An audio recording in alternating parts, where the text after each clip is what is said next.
Johnny Papa, Moayesia, Papa, oh, Johnny Papa, Moayesia,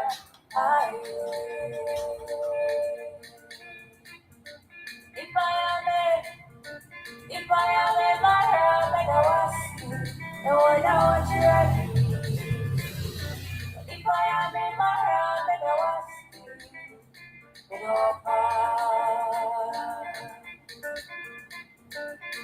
Tamono take, Tamono go. Opa Sicilio, Tena ho, Mega, Mega,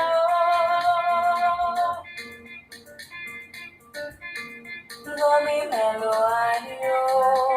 I say Jana Ludo, I say you right here for Tena ho, Mega, Mega. Johnny Papa, Moayesia,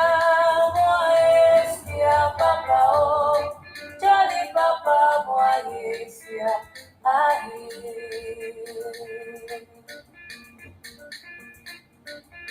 Johnny Papa, Moayesia, Papa, oh, Johnny Papa, Moayesia,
Biafrans demand for justice for Maazi Simon Ekpa Joko, a prisoner of conscience in Finland, who is standing to save the life of people.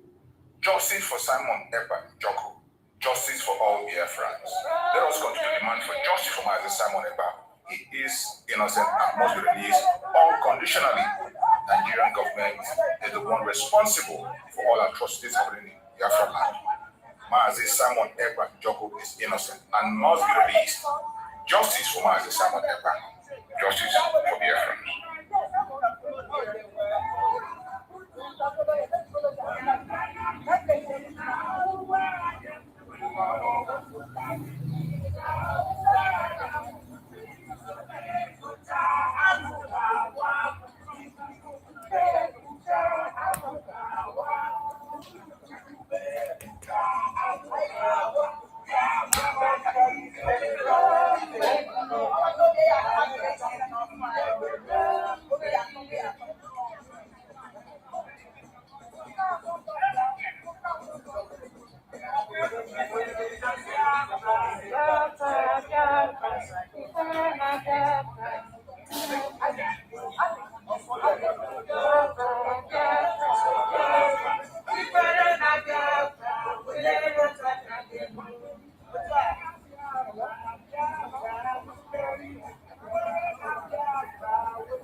Welcome, welcome, welcome, welcome. Like and share the program on your platform.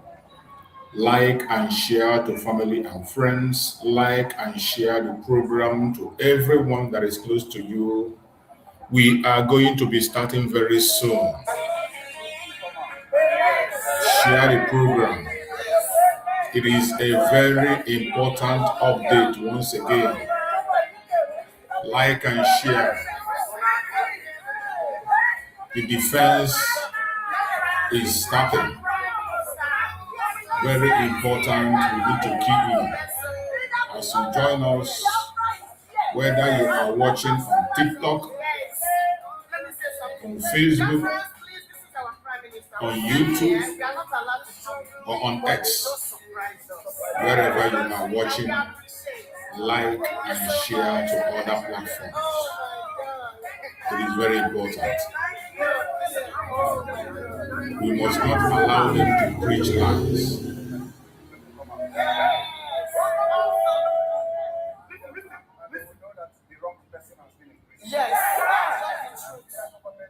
one responsible for the killing of our people. Yes, we all know that. I am here because of the life of my people. Yes. And we're not giving up. Yes. No, never. Oh, yeah. We are not giving up. Not today, not tomorrow, not ever. Honestly. That is the word of our Prime Minister. And today he is defending those words. He is not just saying the word, he is defending the words he has said today in the court of Finland. This is another phase, very important. So as you join us, like the program, share the program to other platforms, share to family and friends, share to our neighbors, share to the enemies. Let them come and hear the truth and nothing but the truth.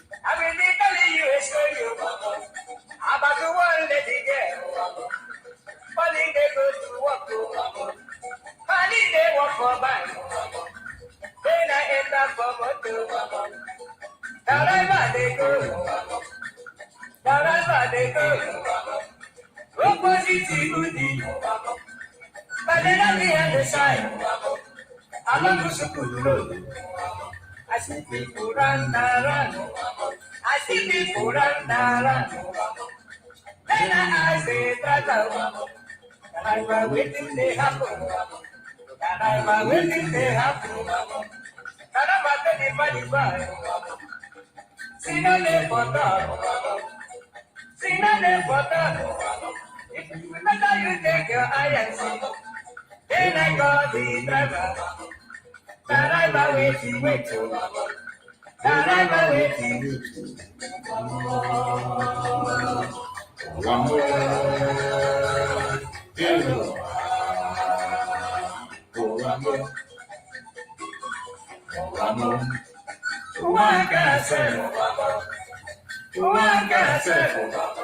This is a wicked one.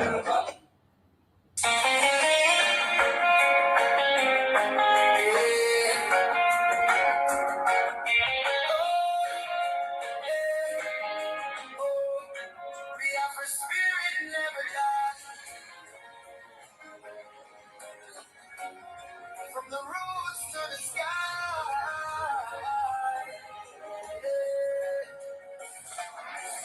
In the silence of the night, we still call your name. Through the storm and the struggle, we carry your faith. Though the walls may be high and the chains may be strong, your voice echoes louder every freedom song. Look, we remember your courage, we remember your stand. For the people, for the future, for the promised land. Even when you're not here, your spirit still leads. In the hearts of the people, in our words and deeds. Oh, we no go tired. We go tired. We no go fall. Through the fire, we stand tall. We know He will be free. Oh yeah. In our hearts, in our dreams, we believe. Simon Ekpa'S, we call your name. One for the struggle, one for the flame. We know He will be free. One day, through the night, we go see better day. We miss your voice, your guiding light. But your spirit keeps the fire burning bright. From the streets to the villages, the message go round. Like and share the program to other Every platforms. voice, every soul in We are going to start very soon after the prayers of Mazi Simon. No prison can silence what the truth has No, begun. we can't start without prayer. Like the rising of the moon and the shining of the sun. Hey, they can try to hold you down, but they don't understand. After the prayer, we will kick off the program. This is bigger than a man, it's the cry of a lion. Like and share. From the elders to the youth, everybody know. Freedom is a seed and it's already growing. Oh, we gon' rise again. We gon' go fair through the pain. Your voice we hear. We know He will be free. Oh yeah. In our hearts, in our dreams, we believe. Simon Ekpa'S, we call your name. Born for the struggle, born for the flame. We know He will be free. One day, through the night, we gon' see better day. We miss your voice, your guiding light. From your spirit is the fire burning bright. Even in absence, you're never gone. In every prayer, in every song, your strength lives on, your fire remains.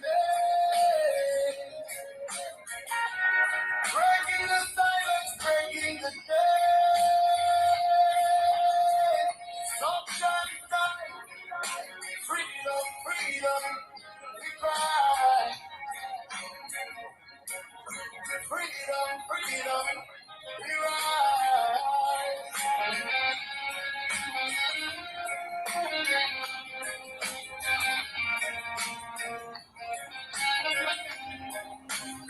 We know He will be free.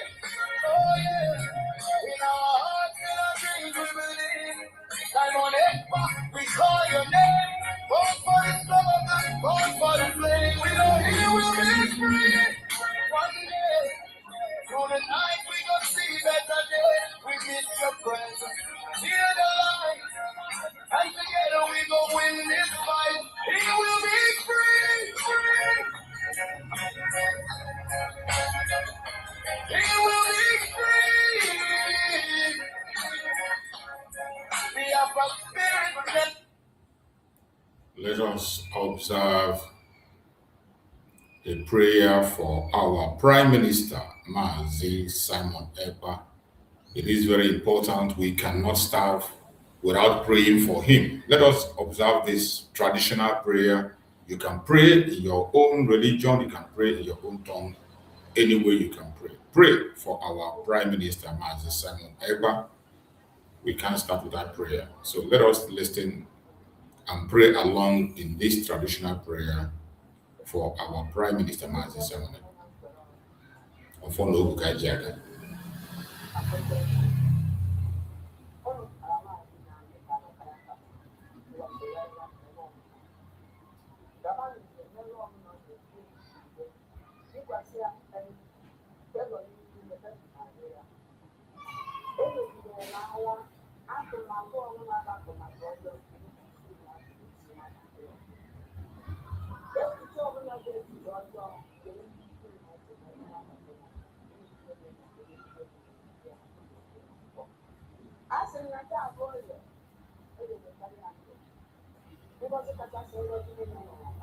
You see?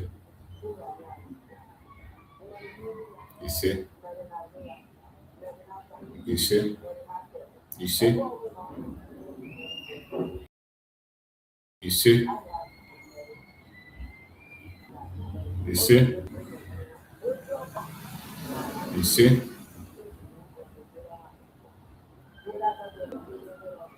You see? You see?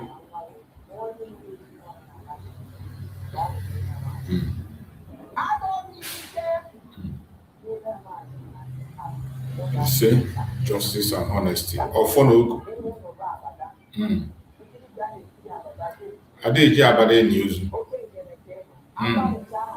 About Changani, couldn't get more. Yes.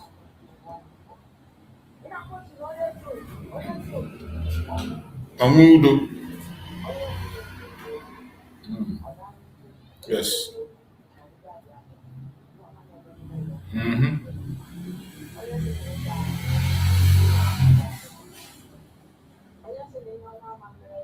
Ihe ọma ga-abịakwara ya. Onye ọ na-asị na ihe ọma ga-abịara Maazị Simon Ekpa'S. Ihe ọma ga-abịara ya.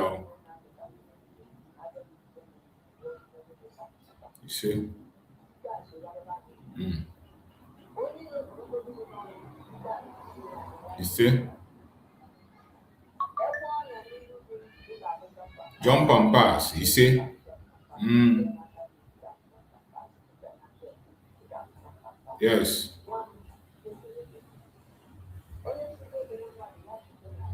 Mm.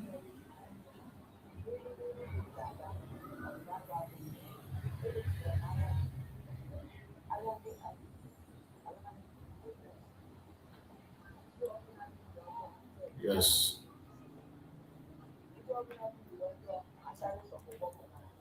Back to sender.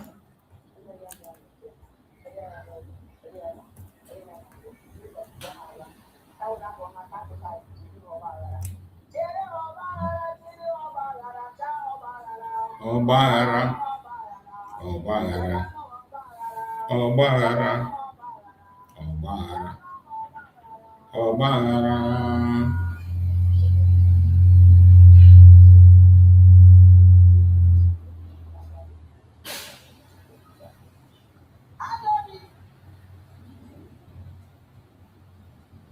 Yes. We must continue. Justice and honesty. Nothing else. Justice and honesty. Nnamdi Kanu is not condemning any group. While Nnamdi Kanu is not condemning any group whatsoever. Just like I am supporting any group at all, so long as you are fighting against it. While Nnamdi Kanu is not supporting, is not condemning any group. The people that claim to follow him today, they say Simon Ekpa is a terrorist. Simon Ekpa is this. Simon Ekpa is that. After 10 good months of fighting Simon Ekpa, they didn't achieve anything. After 10 months of fighting Simon Ekpa, they didn't achieve anything. Yet, they are now changing to Simon Ekpa is a terrorist. Simon Ekpa is the leader of non-government. Try this Uchi, and they are looking for freedom. You see, the more you blackmail me, the more you are blackmailing yourself. You think you are blackmailing me? You are blackmailing yourself. You don't know that? When the BBC came and do their nonsense disinformation, is it only Simon Ekpa that they showed it? Is it only Simon Ekpa? You all were there. All of you were there. You could not even defend yourself. The same Simon Ekpa you are calling all manner of names defended you there. And let me tell you, even when they mentioned Simon Ekpa, the issue they mentioned Simon Ekpa, there was nothing. I can defend anything I say. All of you could not defend yourself. Yet, you blackmail me. You think that when you blackmail me, when they want to call them, they call only Ekpa. All of you, your picture were there. Did you see my picture in the write-up? No. My picture was my video was hidden in the video. But all of you, your picture was there. Every day you look for Simon Ekpa, you post. Simon Ekpa is one quota. Simon Ekpa is a Korean. Simon Ekpa is this. When the thing begin to happen, you think it doesn't, they will call you. And when the issue started, you could not defend yourself. You couldn't defend yourself. BBC did not say it was Simon Ekpa. BBC put your picture, all of you, as you were blackmailing Simon Ekpa, they did not say it was, they put all of your picture. So this one said, we are going to give this one, we are going to give that one. All of your picture was there, your video was there. Yet, you wake up every day, blackmail Simon Ekpa.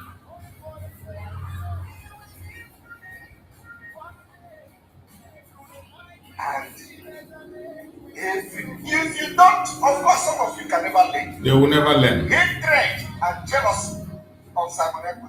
have beclouded the brain that doesn't have at all. Yes, so I do not know when they are going to learn. they will never They learn. think when they promote Simon Ekpa by calling Simon Ekpa criminal, BBC will come and say Simon Ekpa. All of you, the more you are calling me a terrorist, the way you are calling me a terrorist is the same thing you are calling yourself. Absolutely. You think when you get terrorists is oh Jesus Christ. This BBC disinformation should have teach all of you a lesson. You think when you come to social media because you hate me, because you are jealous of me, because you don't like me, you think when you call me criminal, you are going to pay for everything you say. Absolutely. You are going to pay. You carry my name and blackmail. Simon Ekpa is the leader of a known government. Simon Ekpa is this one. Simon Ekpa is that one. You see the way BBC is dealing with you people. If anything is going to happen anywhere, you are going to also be dragged into it. Absolutely. And he can't even defend himself. It's body boss. It's in Pataka. It's in Pataka. Gambia. Get yourself educated, you say no. Go to school, you say no. Simon Ekpa every day. Simon Ekpa every morning.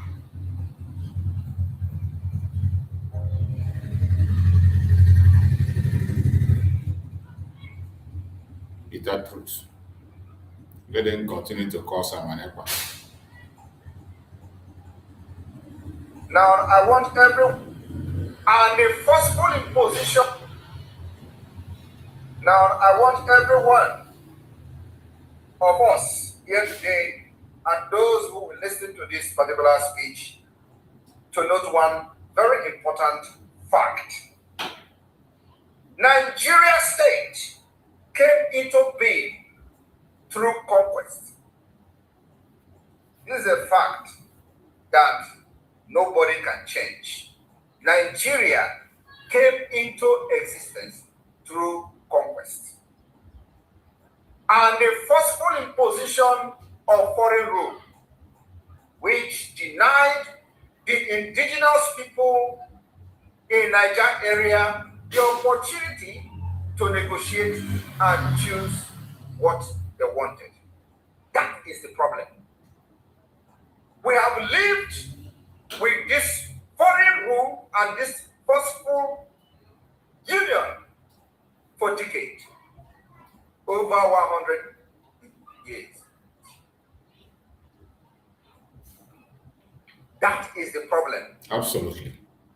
Now, I want everyone listening to me today to understand that after this forceful union of Nigeria called the amalgamation, successive regime, both before and after the shambolic independence, continue to hold the state together in a seemingly forceful manner, the same pattern and the methodology that the conquest and invasion and the colonizers came in with. They thought by the forceful and the barrels of the gun, they will continue to kill people for the unity of Nigeria. That also is the problem today. So, this. Welcome. Thank you for joining us wherever you are joining this program from. I appreciate every single one of you that has connected to this program this morning. We are going to connect to Finland as always. So I welcome every one of you that have joined this program. Tighten up your seatbelt. Tighten up your seatbelt. We are going to enter into another phase of the case of Mazi Simon Ekpa Njoko. The case is entering another phase. Mazi Simon Ekpa Njoko, the case of Biafra in Finland, the defense of Mazi Simon Ekpa against the Janjaweed is entering another phase. So this morning, as I have always advised and said, everyone should tighten up your belt. And for the record purposes, before we continue, I want every one of us to understand that in this platform where you are watching this program, we do not instigate violence. We do not preach hate. We don't attack people or individuals. We don't attack any race or religion. What we do in this platform is to present Biafra before the whole world as the only remedy to the failed state Nigeria. What we do in this platform is to present Biafra to the world as the only solution to Nigeria and not the problem. This platform is representing humanity. In this platform, we welcome diverse views. No matter what your opinion might be, you are entitled to your opinion. Even if you are a one Nigerian and you feel that you have a superior argument to share with us, you are welcome to this platform. All you need to do is to request for a link. Once I see your request for a link, I will send the link, then you can join and make a contribution. I do not keep the link permanent there to avoid the abuse of the link. So when you are coming in, make sure you are coming in with a superior argument. And in this platform, we base our analysis and everything we say in this platform on evidence and facts. We focus on the reality of the day. We do not focus on dreams and wishes. There is nothing wrong in you having your own wish. Just as we, the Biafrans, have our wish, other people out there have their wishes also. As we Biafrans have our dreams, other people have their dreams. So if you have your dream and your wishes, it is your choice. And I cannot stop you from having your wish and dreams. Likewise, having hope. It is good for a human being to be hopeful, no matter how difficult things are. But in this platform, we focus our analysis on the reality on the ground. And we are doing this because of the nature of our case, the nature of the case of Biafra, both on Mazi Nnamdi Kanu case and on Mazi Simon Ekpa case. This is not the time to speculate. This is not the time to push false information.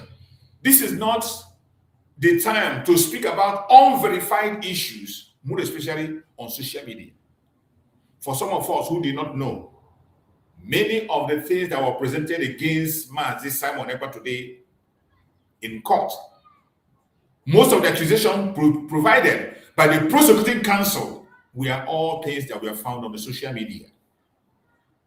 Likewise, on the case of Mazi Nnamdi Kanu, you saw that majority of the things that were presented were things that were found on social media. And that is why it is very important that we have a disciplined reportage each time we are reporting the case of our supreme leader or our prime minister. Say only things that you are aware of, confirmed and verified. There is no need to speculate to make yourself relevant or to make a group relevant. As you know, I have always said it, when you come to my platform, keep your group mentality aside. I belong to Biafra and I speak about Biafra. And I support all the Biafran leaders. Verified, more especially our supreme leader, Mazi Nnamdi Kanu, and our prime minister, Mazi Simon Ekpa. These are people that are tested and trusted. And every time I speak here, when I'm defending them, I defend with information available, with authenticated informations. I can vouch for them. When it comes to the Biafran struggle, I can vouch for these two people, Mazi Nnamdi Kanu and Mazi Simon Ekpa. When it comes to Biafra agitation, I can vouch for them. And that is why in this platform, they are the only two people I stand to defend and promote. And I believe every other Biafran is either you are supporting these people 100% or some of you are slightly confused about one and fully in support of one. Whichever your support lies, I am not against you. I don't have anything against you. The only thing you can do is that if you're not in line with anything I say here or you do not agree with anything I say, you are entitled to your opinion. And if you want to share it with the public, you can send in a request. I will bring you forward. You present your own superior argument and make sure that whatever you're presenting is based on fact. Then when you present your superior argument, you never can tell. I will be educated through you, or you will be more educated through me. The Biafrans will be there to judge every one of us. So in this platform, we try as much as possible to remain on the factual issues, verified informations. We are not interested in running ahead to say, oh, I'm the first one to say, as a breaking news. Not necessarily looking for people who will come around and jump around, not necessarily looking for viewers. All we are doing is to present informations that are reliable, that are important to the Biafran struggle, not information that will to bring divisions among us, not information that will make us to hate each other, not information that will help us to be fighting one another. We don't engage in that. We focus on information that is to promote the Biafran cause. And if you're not comfortable with that, there are so many other platforms where you can go and listen to your own satisfaction.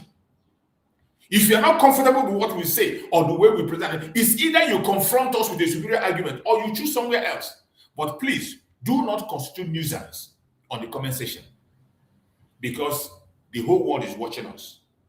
In this platform, it is not only Biafrans that are watching. Non-Biafrans are also watching. Non-Biafrans are also reaching out. And more especially on the case of Mazi Simon Ekpa'S Joko, and also our school Mazi Nandekano, they are observing every single thing we do online. As at yesterday, some questions that were asked to Mazi Simon Ekpa'S, according to people who were in the, I am not in Finland.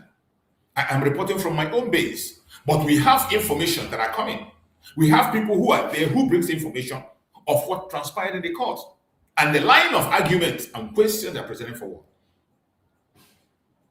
All this time, Mazi Simon Ekpa'S has been able to face the prosecuting counsel. They were providing every single evidence that Nigerian government furnished them with, created by Nigerian government, formed by Nigerian government, formulated by Nigerian government. They were presenting, and most of the majority are things that were found online. Most of the things that were presented for were things that were found online, unverified informations found online. Some of them are the brokers that Mazi made and things he has said online. And our Prime Minister Mazi Simon Ekpa'S knew what he was doing. He didn't come to Biafra struggle for fun. He didn't just come to entertain or to look for glory. He came to the struggle, to make impacts, and to make sure that we're free. And that was why in everything he did, every single program he made, every post he made has a meaning. And this was the time for him to defend all those posts. There are things that were brought to the court that we can't be able to be saying them one after the other because of the nature of the case, until when the time is right.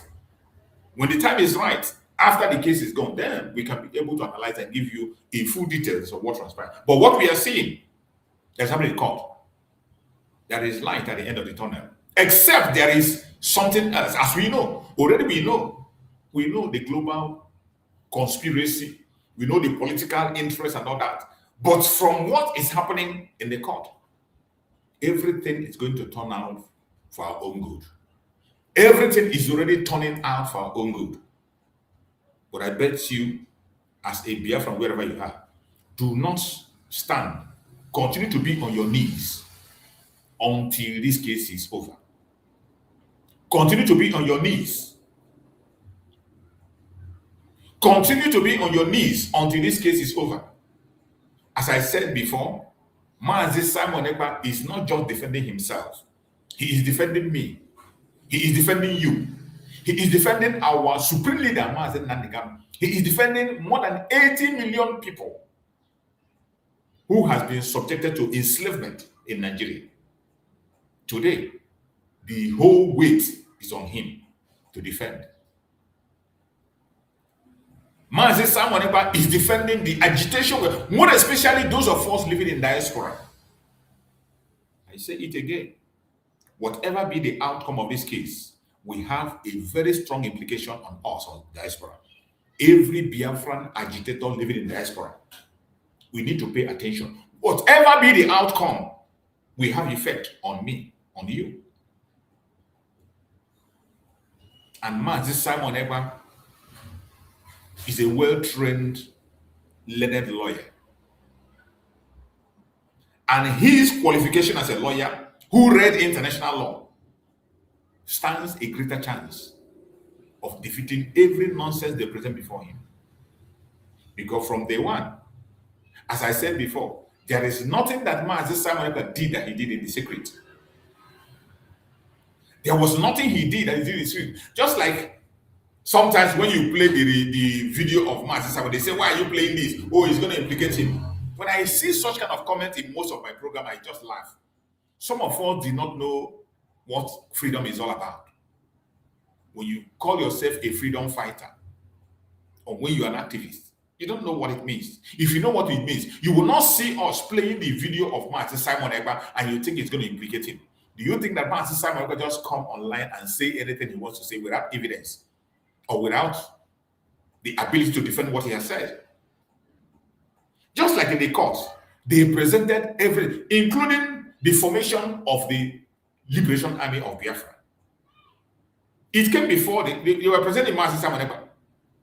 The Liberation Army, the BLA that was formed by Mazi Simon Ekpa. That question was presented for the activities of BLA. The activities of BLA was presented for. But every one of you know, even before the formation, Mazi Simon Ekpa explained the reason the BLA was formed. And he didn't just form it. Remember when he talked about the Montevideo Convention? Remember when Mazi Simon Ekpa explained the Montevideo Convention and how a country to be formed and the requirement of a government in exile? You remember? He did that program, full program, on the requirements and the abilities of government in exile, what you can do and what you cannot do according to international law. He's not the one that read it. He's not the one that wrote it. He did that program, a full program. And when the Liberation Army was unveiled, he repeated the same thing. Because at that time, we already have a government in exile. We have our territory that needs to be protected. He has already gotten the mandate from the people. We conducted a referendum where his own people showed that they were in support. Mandate was given to Mazi Simon Ekpa. More than 60 million people voted. Yes, he should go ahead. We saw it wasn't the secret. Finland authorities saw it. Even when we did our convention, it was in Finland. The Liberation Army was even unveiled in Finland. It was in Finland during the convention that he unveiled it. It was during the convention that Mazi Simon Ekpa unveiled the Liberation Army of Biafra, the Biafran Air Force, the Biafran Navy. He didn't do it in secret. And all their badges and emblems are around and available. And this is what they present before Mazi Simon. This is one of the things that he had to defend. And it is good to have knowledge of what you are doing. Just like I tell our people, many of us in this media, we cannot even defend what we are saying. That is why I always advise, speak only things you know about. I am talking about the genuine agitators. If you're an activist, I'm not talking about content creators. Content creators can do anything they like. I have told you, I am not a content creator. I don't come here to create content. If I'm a content creator, I know what to create and people will be filling up in my platform. I know what to create and people will be jumping up and clapping everywhere. But I'm not a content creator. I am focused on Biafra activism. And that is why if you are focused on Biafra activism, you must be able to understand what you say. You must be able to defend every single thing you say. And you must be careful what you say about your fellow Biafra, your brother, your sister. Because just like the video of Mazi Simon Ekpa I played, where he was speaking to the sacked XDOX, you saw Mazi Simon in that video where he was warning the XDOX that every single thing you accuse me of, you are accusing yourself. When you call me a terrorist, you are calling yourself a terrorist. And that is exactly the truth. That is one lesson that many of us did not learn. That is why you cannot see, you threw out the 10 of Mazen Nandekano. You will never see Mazen Nandekano hand Biafran over to anybody for prosecution. You never see Mazen Nandekano come to attack any Biafran openly and to call them names. No. You can never see any video where Mazen Nandekano was attacking a Biafran. The same way Mazen Simon Ekpa. You don't see Mazen Simon Ekpa go after a Biafran to begin to malign them and call them unprintable names. Because whatever you call your brother is what you are. Some of you don't. Whatever you call your brother is what you are. Because, for example, do you know why people ask questions when they want to get married? Even though you know your spouse, you know your fiancé very well, whether a man or woman, you know him very well. Both of you have been in good terms. You have seen everything visible that you can see. And yet, when you go for marriage, your parents will still like to go investigate. You will still go investigate their family background. Even though the person you want to marry is an excellent person, you will still go to investigate the background to know the character of the family, the mother, the father, the brothers. You will find out if there is a criminal in their family. You will find out if there is a prostitute in their family. You will find out if there is a saboteur in their family. You make all these inquiries so that you can prepare yourself on what to see. You can equip yourself and see if you can be able to stand such temptations when they occur within your marriage. Because whatever you see in the family of a man, there's every tendency that along his life, you must have that kind of a thing in his life. Whatever character displayed in a family of a man, as we are, individually as we are, whatever attitude that is found in our brother, in our sister, in our father, in our mother, there is every tendency that in our lifetime, there will be a time, there's every tendency that we can deviate and do that thing that's associated with our family. That's why we make those inquiries during marriage, so that we can prepare ourselves for things that are going to come in the future. Nobody is perfect. Nobody is excellent. You cannot see a perfect way, but you need to prepare yourself for what is going to come in the process of that marriage. So that when you see things happening, you will not be surprised. You will know that her parents did that, her brothers did that. There's everything that you can do. You know how to manage yourself and manage the situation. So I am saying this to make you understand what when you come out and you call your brother, your sister a terrorist, no matter the disagreement you have, whether you hate me or you like me or you hate her, you like her, you hate him or you like him, there is no need to go to the extent of tarnishing their image of calling them. Whatever you call them is what you are. You have every tendency of becoming that. Anything you call your brother, you have every tendency of being that thing you call your brother. That is why in Igbo that they say that when you hear them, one no, you hear them, no one make you hear again. That the brother of a criminal or a criminal is much more, he feels the shame more than the criminal itself. So we need to understand the situation. There are certain things we don't need to say. There are limits to things we have to do. As we see today, our Prime Minister, Simon Ekpa, is in finished court. And today marks the beginning of his defense. From information we are getting, today is likely to mark the beginning of his defense. And the most crucial debate is going to happen on the 17th. That is when so many other people are coming back and so many other activities. The major debate is going to happen on the 17th. But today is marking the beginning of defense of our Prime Minister. And I trust him. I bet you that Simon Ekpa is more than ready. As we speak, he's already in court. As we speak, the court is already going on. And as you know, they speak in Finnish. Every information is not what you are going to hear until after the court. Then we begin to analyze it, we begin to get information. And when we get information, we filter out those that we're supposed to put in public. As I told you, these people are monitoring our social media accounts. You don't know. Some of you do not understand. When we say it, you think it's a joke. That is why sometimes when I see some people, including those that call themselves content creators, I laugh. Because they don't know the implication of what they are doing. Some of them claim to love Master Simon Ekpa, but they don't know the implication of what they are doing. There are some people, they are still busy. They are still busy trying to attack each other. They are still busy trying to create them, make themselves relevant. They are still busy trying to chase shadows. even when we are in a critical time of the case of Mazi Simon Ekpa. Once again, I appreciate every single person today that is still in Finland following up the case of Mazi Simon Ekpa. It is not easy. There are Biafrans, even Biafrans who are in Finland who have left their job and they are coming in the court every day. There are Biafrans who have traveled from different places, from the US, from all parts of Europe, and they are still there up to this time around. I don't care the group you belong. I don't care what you stand for, but I appreciate that effort because your presence matters a lot. This is something that Mazi Simon Ekpa asked for and begged for. Anyone who has been able to go to that Finland, whether you spent 1 day, 2 days, 3 days, 4 days, or those who are still there, every one of them is appreciated. And more especially, those who are still there up to this time, they deserve an award. It is not easy. It is not easy because it takes sacrifice of time, sacrifice of money, risk, and job. It is not easy to make such sacrifice. So anyone who has made that sacrifice to be there up to this time, regardless whatever who the person, regardless the group you belong, whatever you stand for, whatever your opinion might be, which you are entitled to, I appreciate everyone. And I say, may Chukwu continue to strengthen them. As we know, the case is going to linger more than we expect.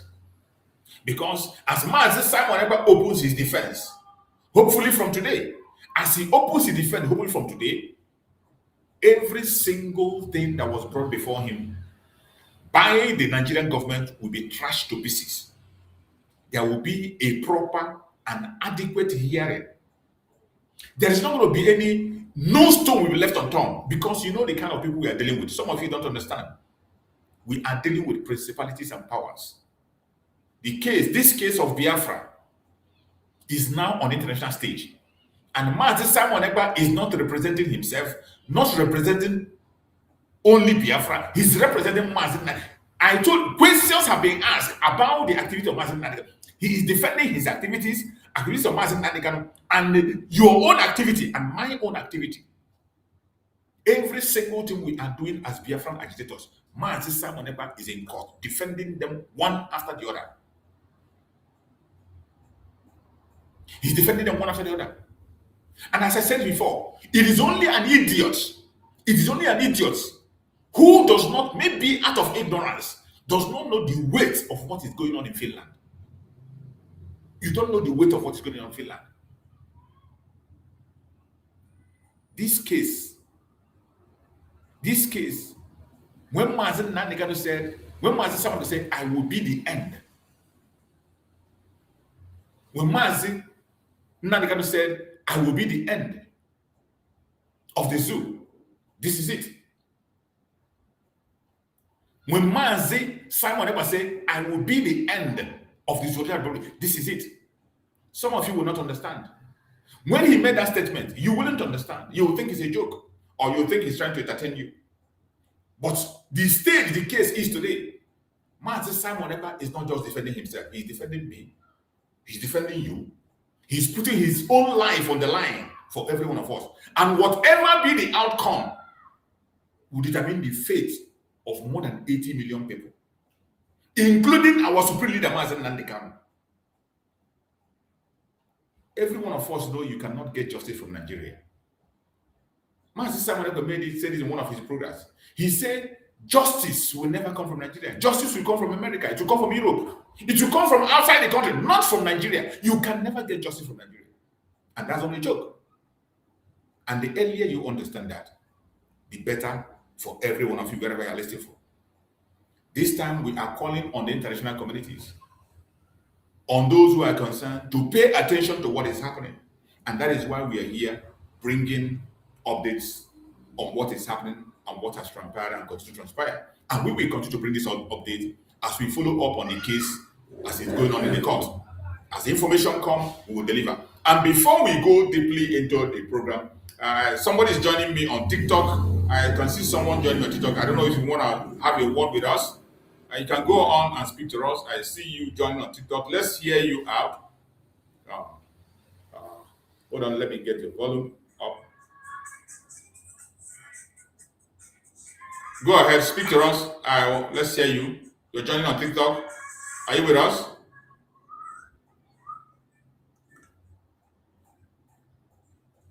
I can hear you. I can hear you. Are you with me? Can you hear me on TikTok?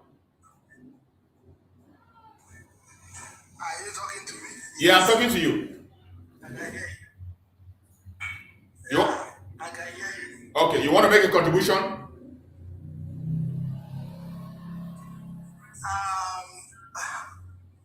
don't know much about your topic, so I don't know what. I just see you online, then I bring you up. So your discussion is not yet clear to me, so I don't know actually what you have, your topic and what you are discussing. Okay. Are you a Nigerian? Huh? Are you a Nigerian? Which country are you from?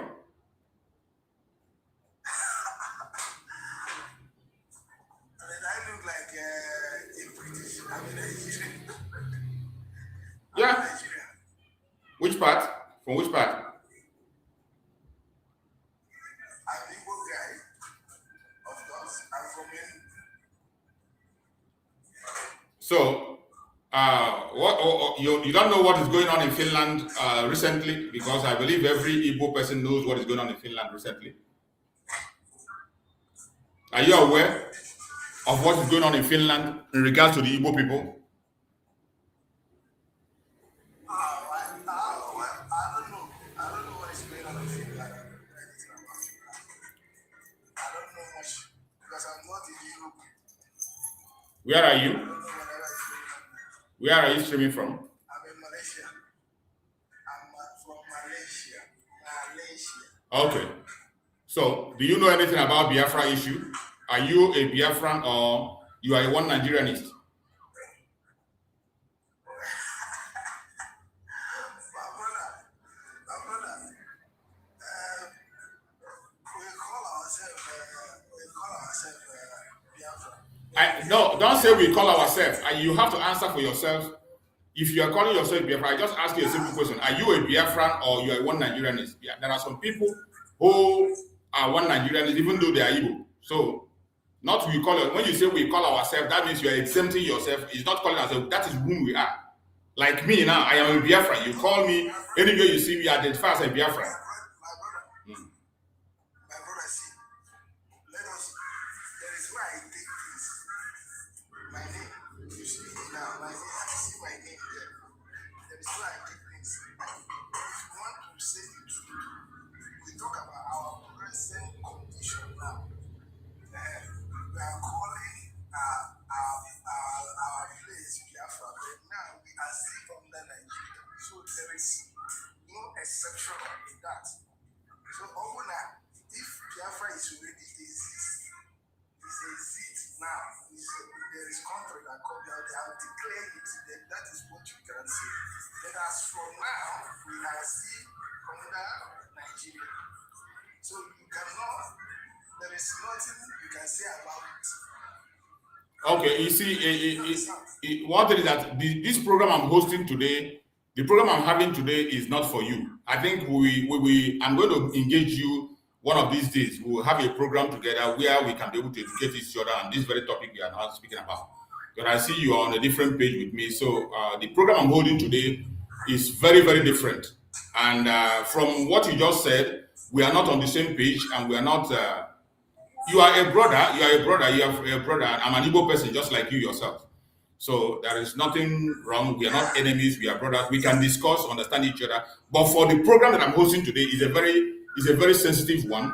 Our leader is facing the court, representing us as Biafrans in Finland. So today he's going on appeal and he's starting his defense today. So that is the program I'm hosting, and it's not for any other issue or any other argument or topic. So, but I'm going to engage you just one of these days after the court process is over. Maybe one day we'll just we'll come together, and then we can be able to talk about that topic and discuss very well about it, the existence of Biafra or Nigeria or whatever. So we'll talk about that. Okay, there is no problem. I used to see you online. I always I see your name, so and I know that you are a Igbo guy. I saw that you live in Europe. You understand? So me myself, someone like me, if anything is not working, it's not working yet. When it's working, we are ready to work it out. You understand? Who is going to make it work? Who is going to make it work? Who is going to make it work? You say when it start working, we will do it. Who is going to make it work?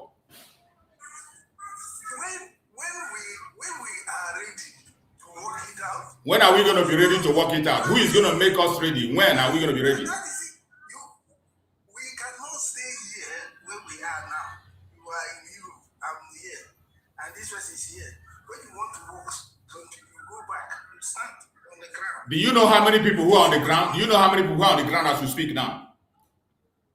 The people you are talking, you are not being with them. So if you send someone a message, there is different than when you are there. You have a company. My brother, I like your words, but just allow me to focus on this one today. I think my discussion with you will be a very interesting one. You can reach out to me on maybe just send me a DM. Let us fix a time, because this your topic, this area you are taking me to is going to divert my attention from the very important, because we have passed that area long time. I don't want to divert your attention. You concentrate. It's okay. It's well. Okay. You understand? All right.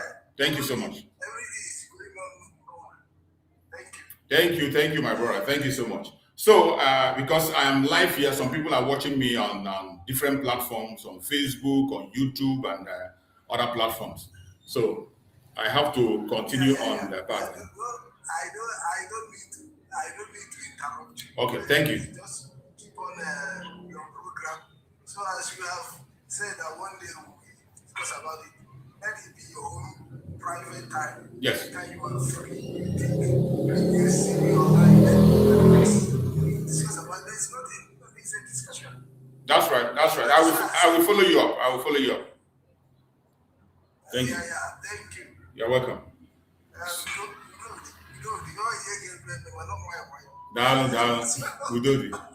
It is well. So, my fellow Biafrans that are watching, wherever you're watching from, we go back to our topic. It's just our brother. We just try to get in touch with our brother. People who are joining from TikTok, so I just try to see if he wants to make a contribution, but I saw he has a different thought altogether. And the time will come for that. We are all the same. This is part of what we are doing, engaging with people, doing what we have to do, and make sure that we reach out to everyone. At the end of the day, we'll understand ourselves and know what we are doing. It's not time. There's no need to attack anybody. This was exactly what I was just saying, that we being together and working together as one, doing what we have to do at all the time. We try as much as possible to support each other and do what needs to be done. That's just the most important thing. So, as I was saying, our Prime Minister, Simon Ekpa'S, the Prime Minister of Brigi, who established the level we are now, is answering questions based on what he has done. In Finnish court today, many things have been presented before him for the past 6 days. It has been the prosecuting counsel have been providing their own evidence given to them by Nigerian government, unverified evidence, and most of the evidence they provided were gotten online. And that is why I'm saying everything we do online, you must be very careful. You don't just speak because you want to speak. You don't just talk because you want to talk. You must make sure that whatever you are presenting is verified. Once your information is not verified, remember there will be a time of accountability. If Mazen Nandekano can be brought to account for every single thing he has spoken, and today, Mazen Simon Ekpa'S is in the court defending everything he has said, then you think that you might not be called up one day. Whatever be the outcome of the court today, has everything to do with me. It has everything to do with you. It has everything to do with more than 80 million people who are standing as Biafrans. And as in the case of Master Simon Ekpa'S, every one of us know how he got to where he is. He did not just start to begin to talk about this issue overnight or just woke up and speak about it. He passed through a very tedious way. And he didn't do it in secret. Before he joined the agitation, he wrote to the Finnish authorities and he submitted letters and petitions to their presidency to their prime minister, to the House of Assembly. He submitted letters. He went to the police and made a report. When Nigerian government made an attempt to kidnap him, he made a report to the police. Before the convention in Finland, he made a report to the police. Before the declaration that was made in Finland, he made a report. So there was nothing he did in the secret that someone will say now you are investigating or you're not investigating. Most of the things they are bringing before him are things that are already before him. And the most interesting thing is this is somebody who has read international law. He's not just an ordinary person in the street or somebody who just went abroad to go and hustle. No. This is somebody who went legitimately. Somebody who has been a councillor in Finland, a member of a ruling party in Finland. And he decided to walk away from that big party and fight for his people.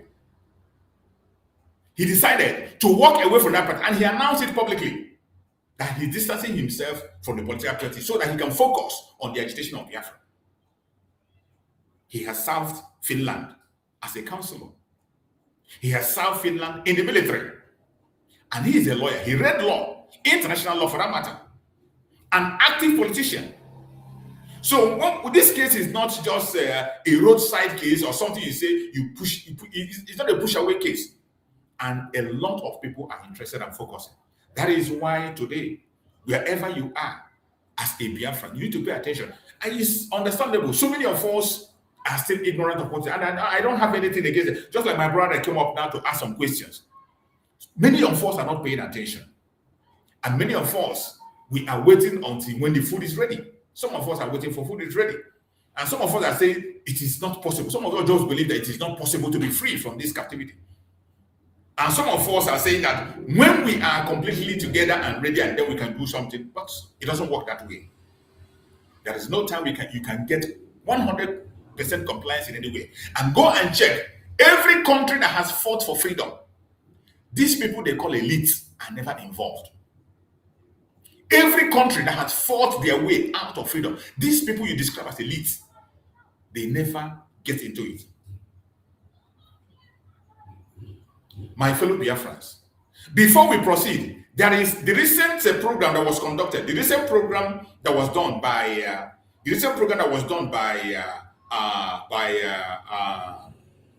Dr. Mazanga. You know, Dr. Mazanga has been very active in the case of Martin Simon Ekpa up to date. There was a recent program he did. I want us to listen to that program he did.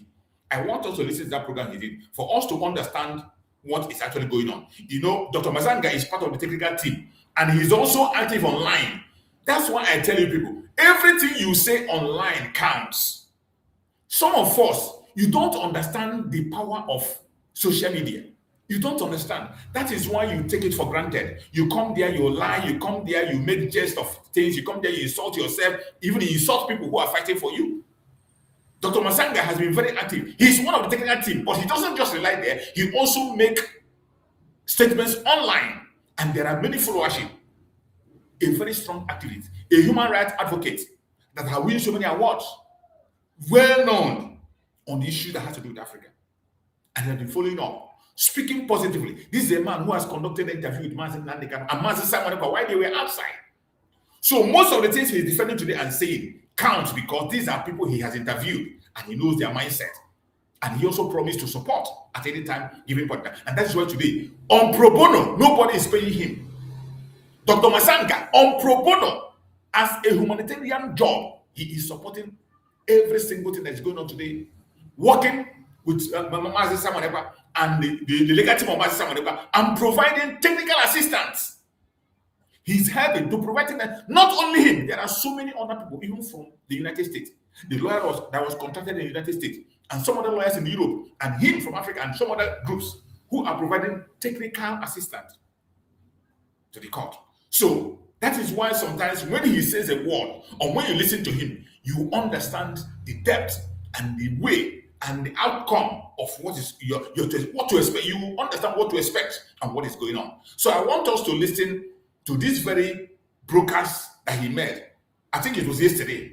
The latest video he made was, I think it was yesterday, he made this broadcast. I want us to pay attention and listen to this broadcast of Dr. Mazanga before we proceed, while we also continue to look into the update that is coming from the court. As Martin Simon Ekpa today opened his defense. The defense opens today, but the main official discussion is going to be happening on the 17th, and that is why 17th is very crucial, that everybody, people who can be able to go, and people are still going back on the 17th to be there.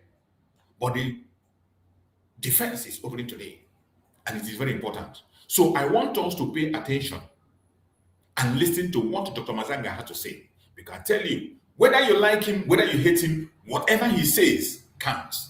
Let us hear what Dr. Mazanga has to say on this very broadcast he made lately. Good afternoon, fellow Africans. Thank you very much for having supported me in my efforts across the globe to bring peace. On 17th of July 2026, I was awarded a peace award from Oxford University, organized by World Leaders Forum in the School of Examinations in Oxford. I hold this award on behalf of the people of the world.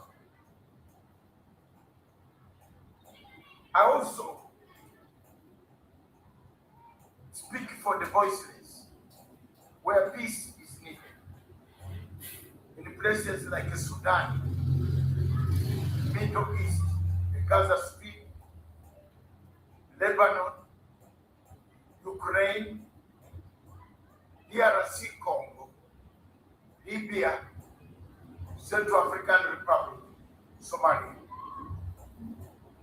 As a peacemaker, an advocate of peace, I always put peace as a priority.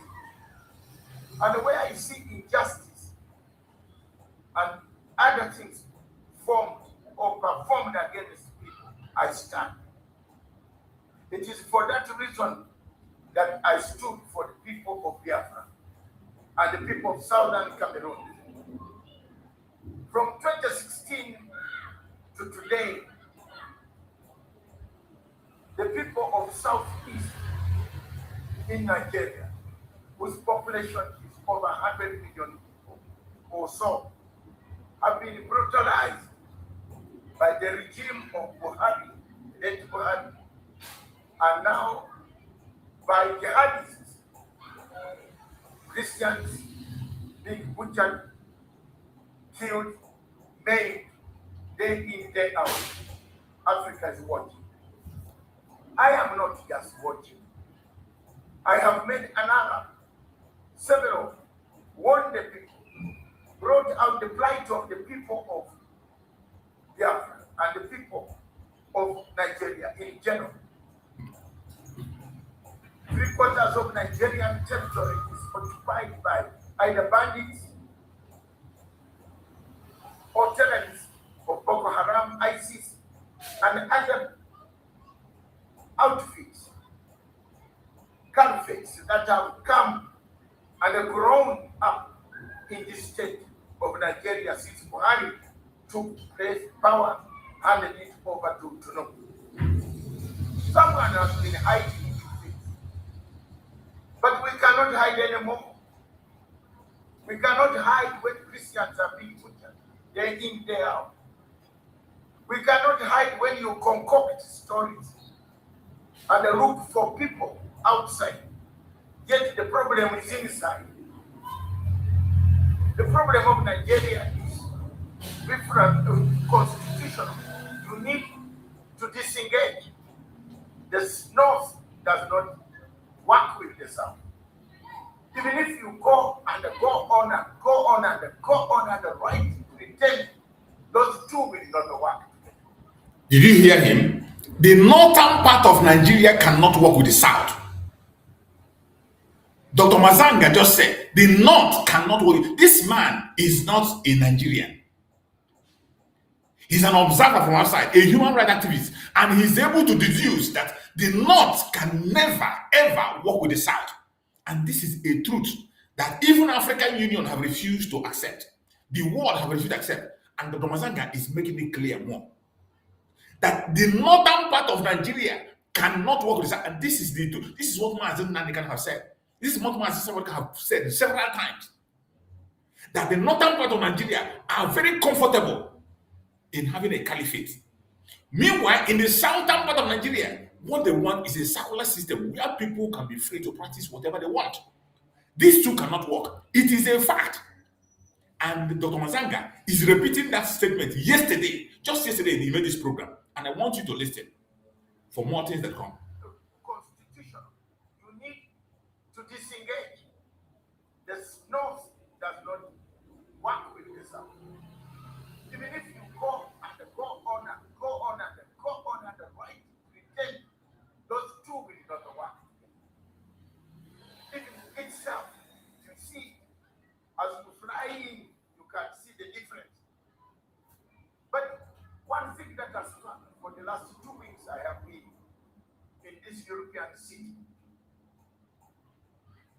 observing the case of Simon Ekpa'S, the man indicted by the Nigerians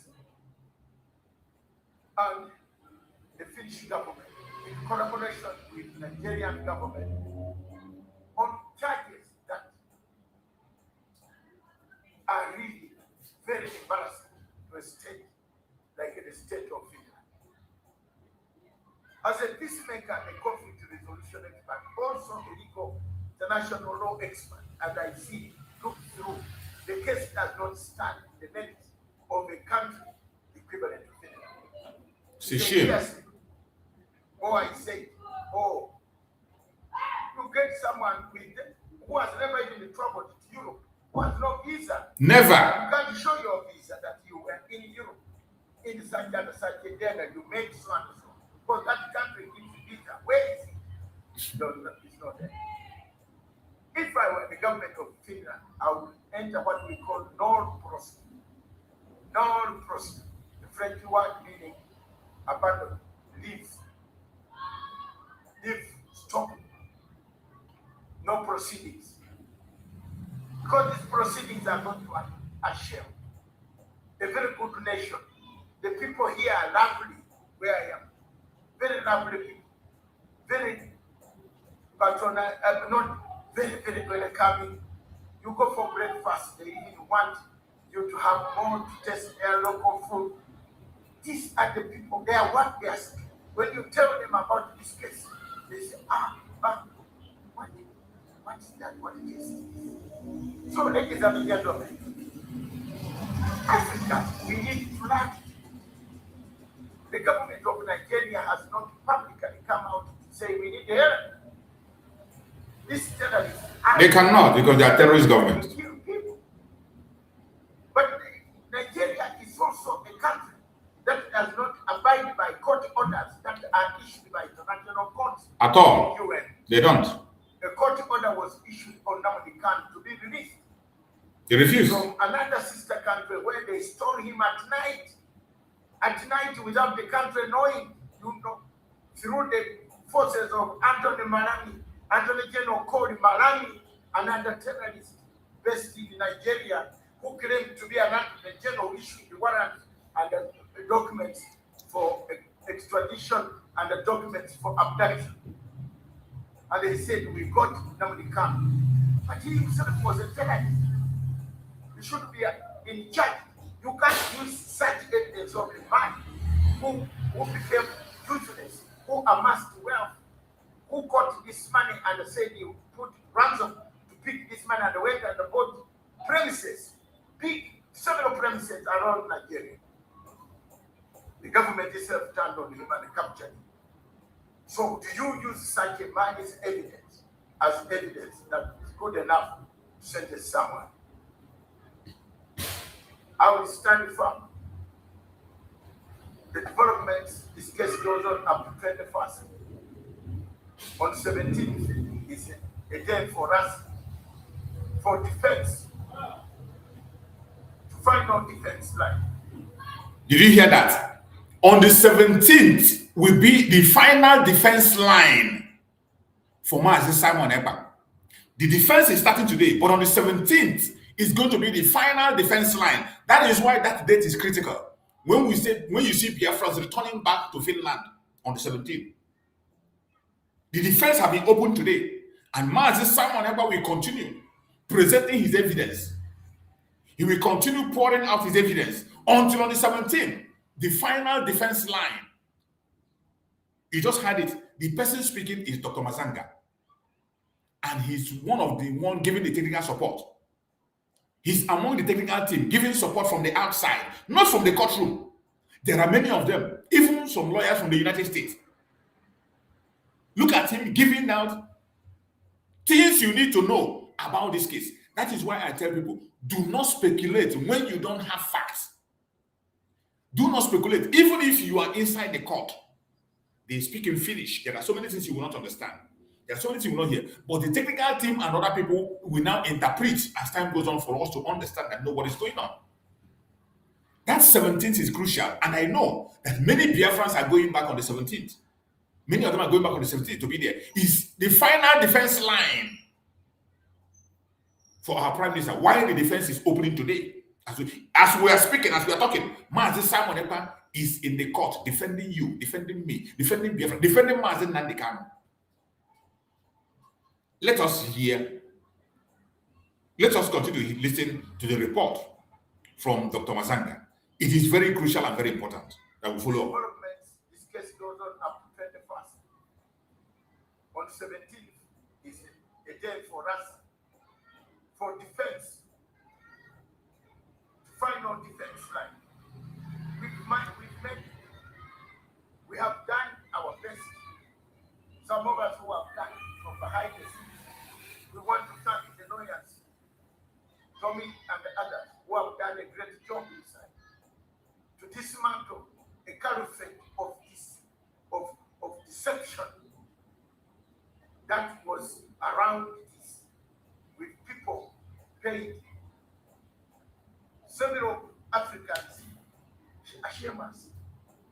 We feel ashamed, some of us. Even when you see the evidence which the public has not seen, you feel ashamed, which you cannot disclose.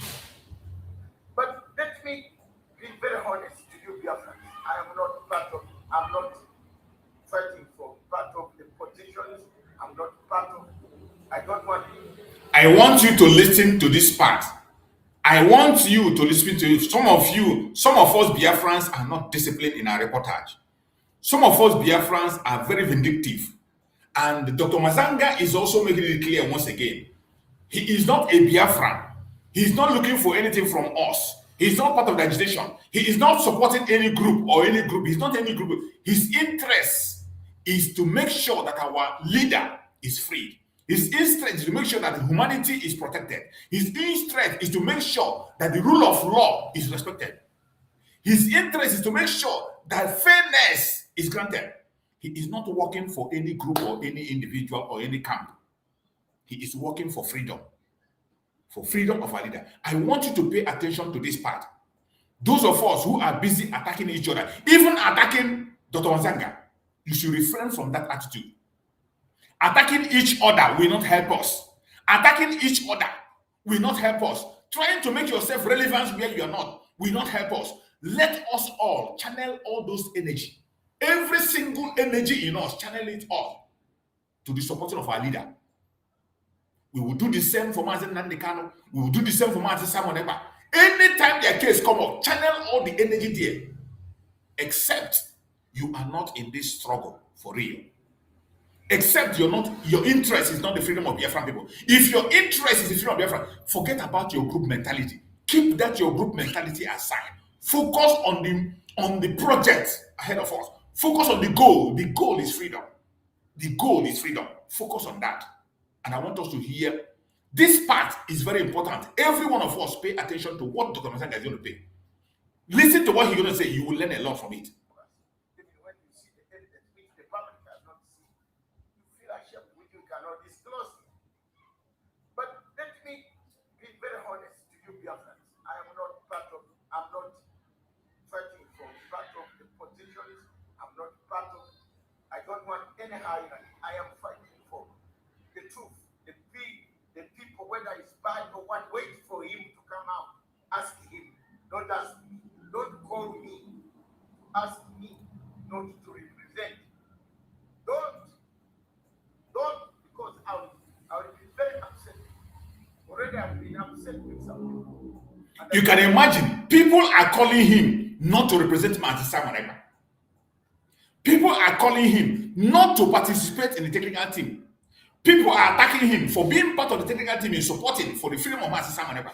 Biafran people. You can imagine. What a shame. What a shame. And he's warning that if you don't stop, he's going to make your number public, whoever you are. Calling him, attacking him, and telling him to stay away from the gate of Simon Ekpa. He is going to make your number public, and you know what will come after that. It is a shame. Sometimes the kind of attitude that I see in our people is very shameful. At this critical time, what matters for you is for you to be attacking somebody who is genuinely doing his own part. He's not a Biafran. He's not you're not paying him. He's not working for you. He's doing what humanitarian job that his own line of duty as a humanitarian, giving his own expertise. A man that has knowledge on international law, a doctor, Dr. Masanga. And yet, some of us, the Biafran agitation, have made us to see everybody as ordinary. You insult anybody, you talk to anybody, as long as the person doesn't agree with you, you open your wide mouth. Even people you can never, ever be on the same table until you die. We might not see until you die, but yet, Biafra agitation have made you to sit and begin to insult them. It's sad. Let's hear him. Because next time you call me and put your number online for the Biafrans to know who is calling me to tell me I should not be. I am an international expert. I'm going to Gaza. Is there a friend of mine in Gaza? Sometime for peace monitoring. Is there my friend? Do I have any friend there?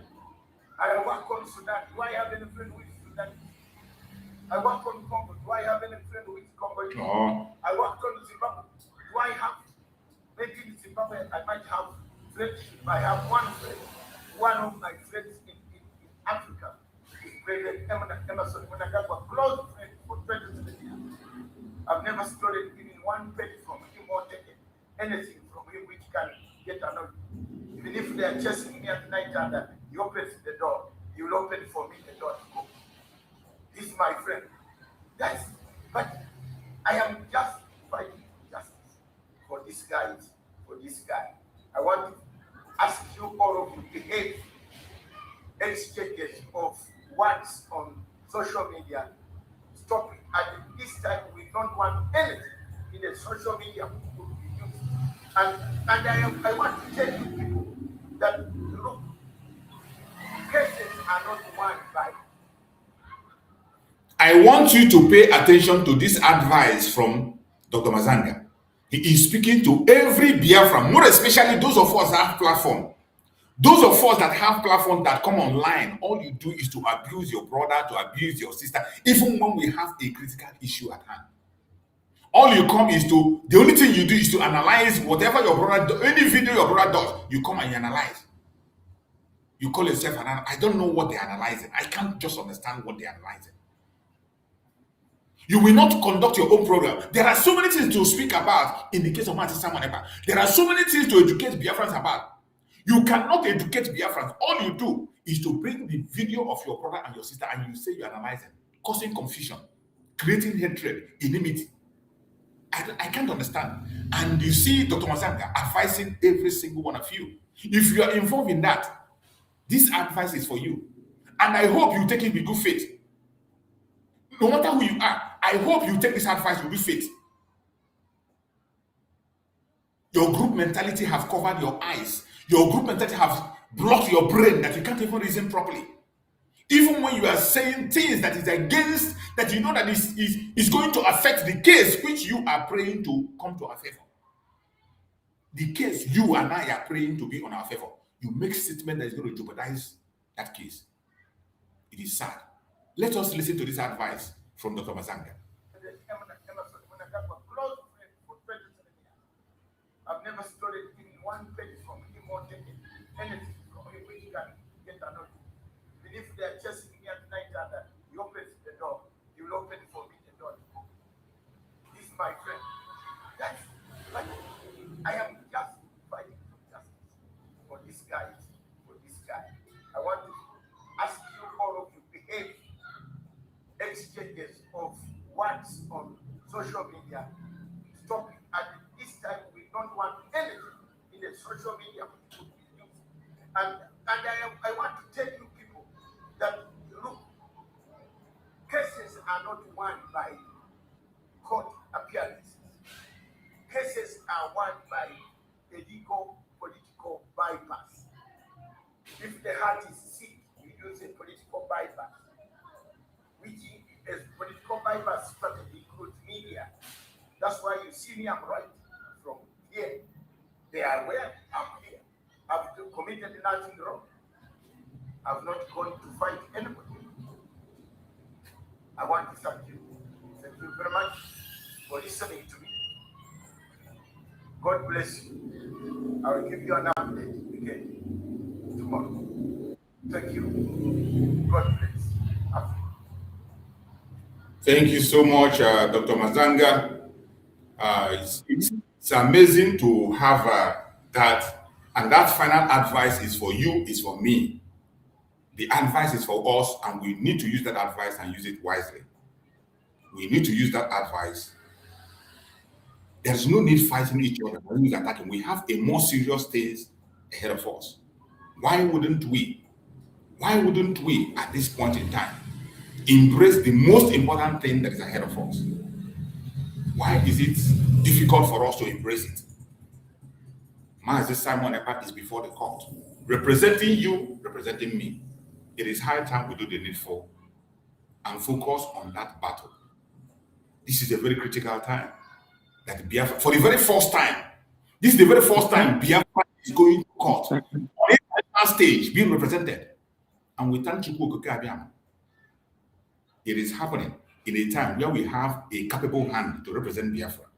All Mazi Simon Ekpa needs is our support. As we speak, Mazi Simon Ekpa is defending Biafra, and every one of us should continue to pray. Be on your knees and pray until the victory is won. Yeah, welcome, my sister Florence. That's Florence. Thank you for joining. I just saw your request now. I don't put the link permanently because of some abuse of the link. That's why I just put it when people make their requests. Sorry for keeping you for that long. Go ahead and speak to us, Florence. Okay, good morning from here to Survival. You're welcome, my sister. Thank you so much for all that you do every day, bringing our agitation, our liberation, trying to teach and educate. The commitment you put every day, every blessed day, is being seen and is being. We praise you. Thank you. You've been doing a lot. Yes. We are living in a very critical time, like you said. This is our time. This is the time we've been waiting for. Our PM is sitting at the center stage, bringing Biafra to the world stage. You have been overlooked. Our struggle has gone almost forever. And today, God has answered our prayer through our leaders, Mazi, Nnamdi Kanu, and through our PM too. Now, everybody is hearing us, and we thank God for that, this opportunity. Continue to pray for him, because it's not easy. Continue to pray for him as he take us through this journey, through the finishing line. Yes, a lot have been said. We heard that the real defense is starting now. Unfortunately, I have left. I was there in Finland last week. Just came back. I wish I can go back. Thank you. Yeah, I wish I can make it again. But we'll continue to pray. If we're not there physically, we're there spiritually.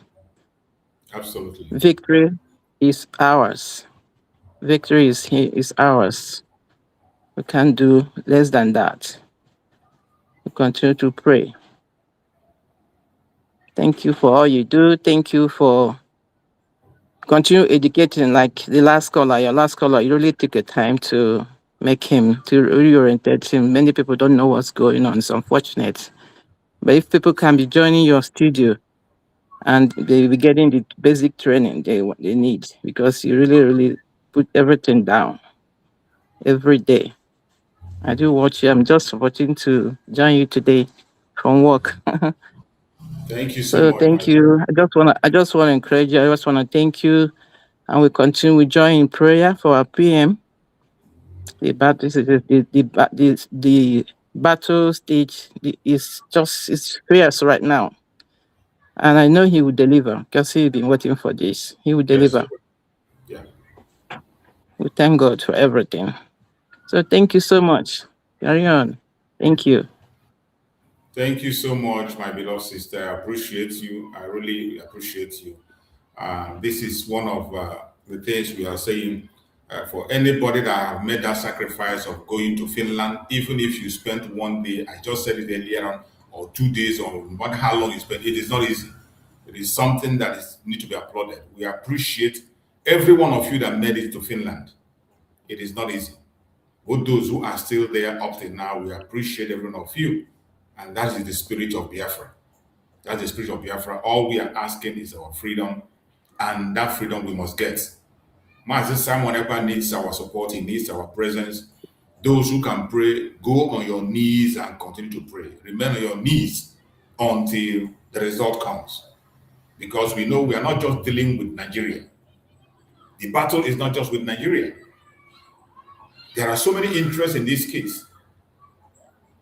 When you see Martin Simon Ekpa growing white hair at this age, it is not that easy. You don't know the weight on Martin Simon Ekpa. Some of us think it's a joke. It is not. Yes. It is not. And my joy is that Martin Simon Ekpa prepared for this before he joined. He prepared. That's it. He prepared for it. Yes. It's not like somebody who just came out and joined, like many of people are doing today. You come because your friend is in the agitation, you join the agitation. Maybe because your townsman is leader, you join the agitation. Or maybe because you think that is something you are looking for, want to be relevant or have a post, you join. But Mazi Simon never knew what he was coming for. And I still remember the question he asked Mazi Nandekan when he was interviewing Mazi Nandekan. I have played that video so many times. He asked Mazi Nandekan to his face, if Nigerian government refuse to give us a referendum, are you ready to do anything and everything to see that the people are free? And he told Mazi Nandekan, before you answer, I want to tell you that if you are ready, I will be the first to be with you. That's it. He went ahead to tell Mazi Nandekan when Mazi Nandekan was looking for 100 men. He told him, you want 100 men, but I'm telling you, if you're looking for 100 men, go and look for 50. I, as a person, is equal to 50. And can any Biafran today, any genuine Biafran, tell me that Mazi Simon Ekpa has not worked more than 50 men? He has done more than 100. He has done more than 100. Can anybody challenge that? Yes. And that is why when I look at this case, my joy, the happiest thing is that when I see that finally Mazi Simon Ekpa have given that fairness, we have seen some fairness that they allow him to express himself and defend Biafra. Unlike in the lower court. From everything that's happening today, it is very obvious that Mazi Simon Ekpa was not allowed to speak up in the lower court. He was not allowed to say a word. They only brought their cooked up allegations against him, push it forward, and of course, you know what Nigeria can do. They can get their way everywhere. If Nigeria Tinubu government could be able to penetrate Donald Trump, who is Finland that they cannot penetrate? Truly would have been right. One of them, they send one of their somebody from Nigeria to come and face him in court. It would have been lovely. Exactly. It would have been lovely. Yes, if they send at least one person. At least They're one telling person. me they cannot send one person to come and face the law. Let us do it the right way. They all disappeared and are giving excuses. That's They the way they disappear. roll. That's the way they roll. And they They are only believe thinking in that about their bribery extension. and corruption. They are just hoping on that bribery. The Yes. same way they paid 9 million. Who knows the amount of money they have paid to Finland to do what they did? Already we have seen the contract they gave them after that. Mm-hmm. But could you imagine how do you see that the same people who sent Bianca Ono and the interior minister to Finland Mm-hmm. to go and pursue the extradition of Mazi Samaneba now go to court and prove that he's guilty and then extradite him if you can? Even the Bianca herself, she should have come. She should have come. And represent. Come and defend what you said about Biafran war. They couldn't come. They couldn't come. They're giving excuses. And that is one of the reason Dr. Masanga was giving us. Since they are not there to defend the evidence they are presenting against Mazi Samaneba, why must the case continue? I wonder. Why must it continue? It doesn't worth it. They are running away. That is why Dr. Masanga is calling for not prosecute. They should abandon the prosecution. It doesn't make sense that you provide evidence against somebody. And this very case this appeal have been planned either 4 months or 5 months ago. Everyone is aware. We've been waiting for it. It's not as if it's something that come in emergency. So how come even the company you contracted that brought out all those cooked evidence that you brought online and fetch out that cannot be verified, the company could not come. The Sudanese man you contracted could not come. Your ambassador in Finland could not come. Your minister of external affairs that you'll be using for your propaganda and blackmail could not come. And still yet, a judge is sitting. What are you judging? What are you judging? They are asking for more time, buying time. So they will look for more people to bribe. Yes, exactly. That's the only thing they do. That is the only thing they do. The only thing that can make this case not to go to our favor will be that bribe. But I thank Chukwu Okekabiyama the way. I just wish if we can remain active on social media the way we are, continue to draw the attention of the international community on the case. At a point in time, it will be very difficult for them. Finland, everybody knows, has a good reputation. Before they met with Nigeria, you see that everything that comes in contact with Nigeria becomes evil. Corrupted. Becomes completely corrupted. You can't escape it. Okay. Yeah. Finland, of all people, that has a very good reputation. The most painful thing that this Finland we are talking about knows the story of Biafra from A to. It's not even as someone telling them. They know the story of Biafra. Finland participated. They were among those who were raising funds for Biafrans during the Civil War. There were Finnish women who were serving in Biafra land during the Civil War, who were helping our people in humanitarian activities. One of the programs Mazi Samaneba held, he showed a program where a cathedral was suspended in Finland in order to raise money and send to Biafra land. They said they can't be building a cathedral where Biafran people are dying. They suspended that cathedral and they sent the money to Biafra land. The cathedral is still there. Biafra is engraved in that cathedral up to today. It's very simple. Initially, we see them as a big brother.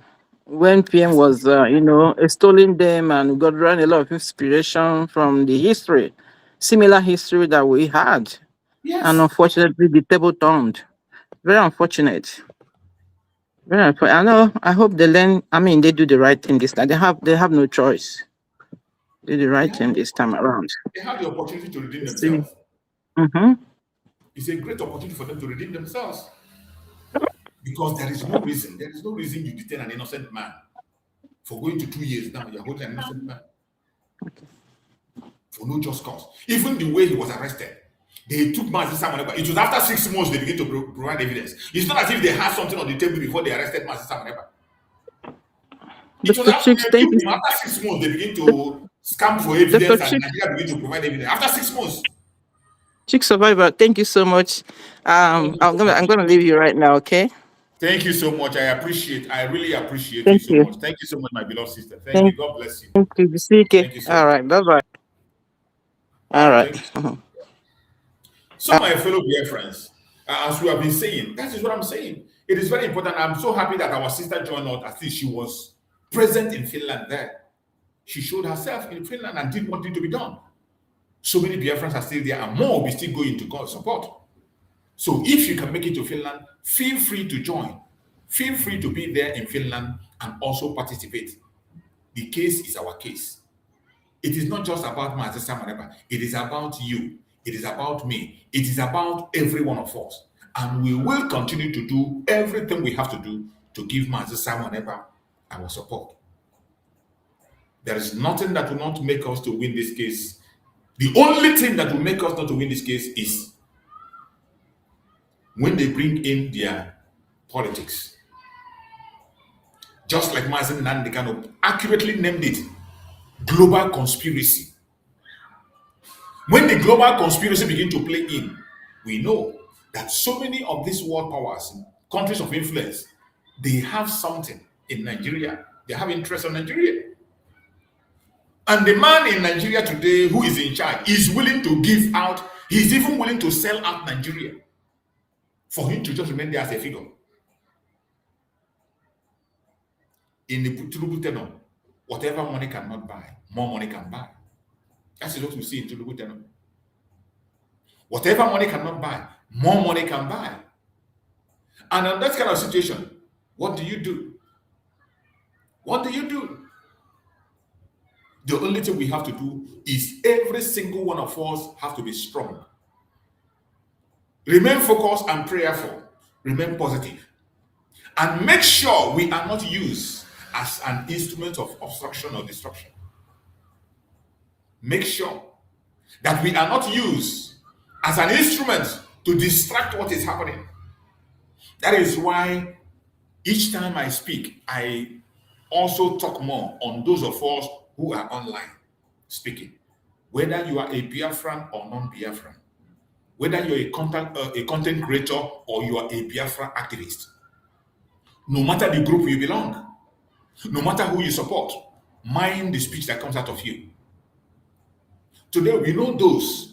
If it's coming from those who we already know, who Mazen Nandekano have distanced himself from them, their word doesn't move me. I don't even have. We are even expecting them to see them in Finland. The Chikedozi and China Samuru, the men they sent to testify against Master Samantha, we are expecting them to come forward, but they never came up.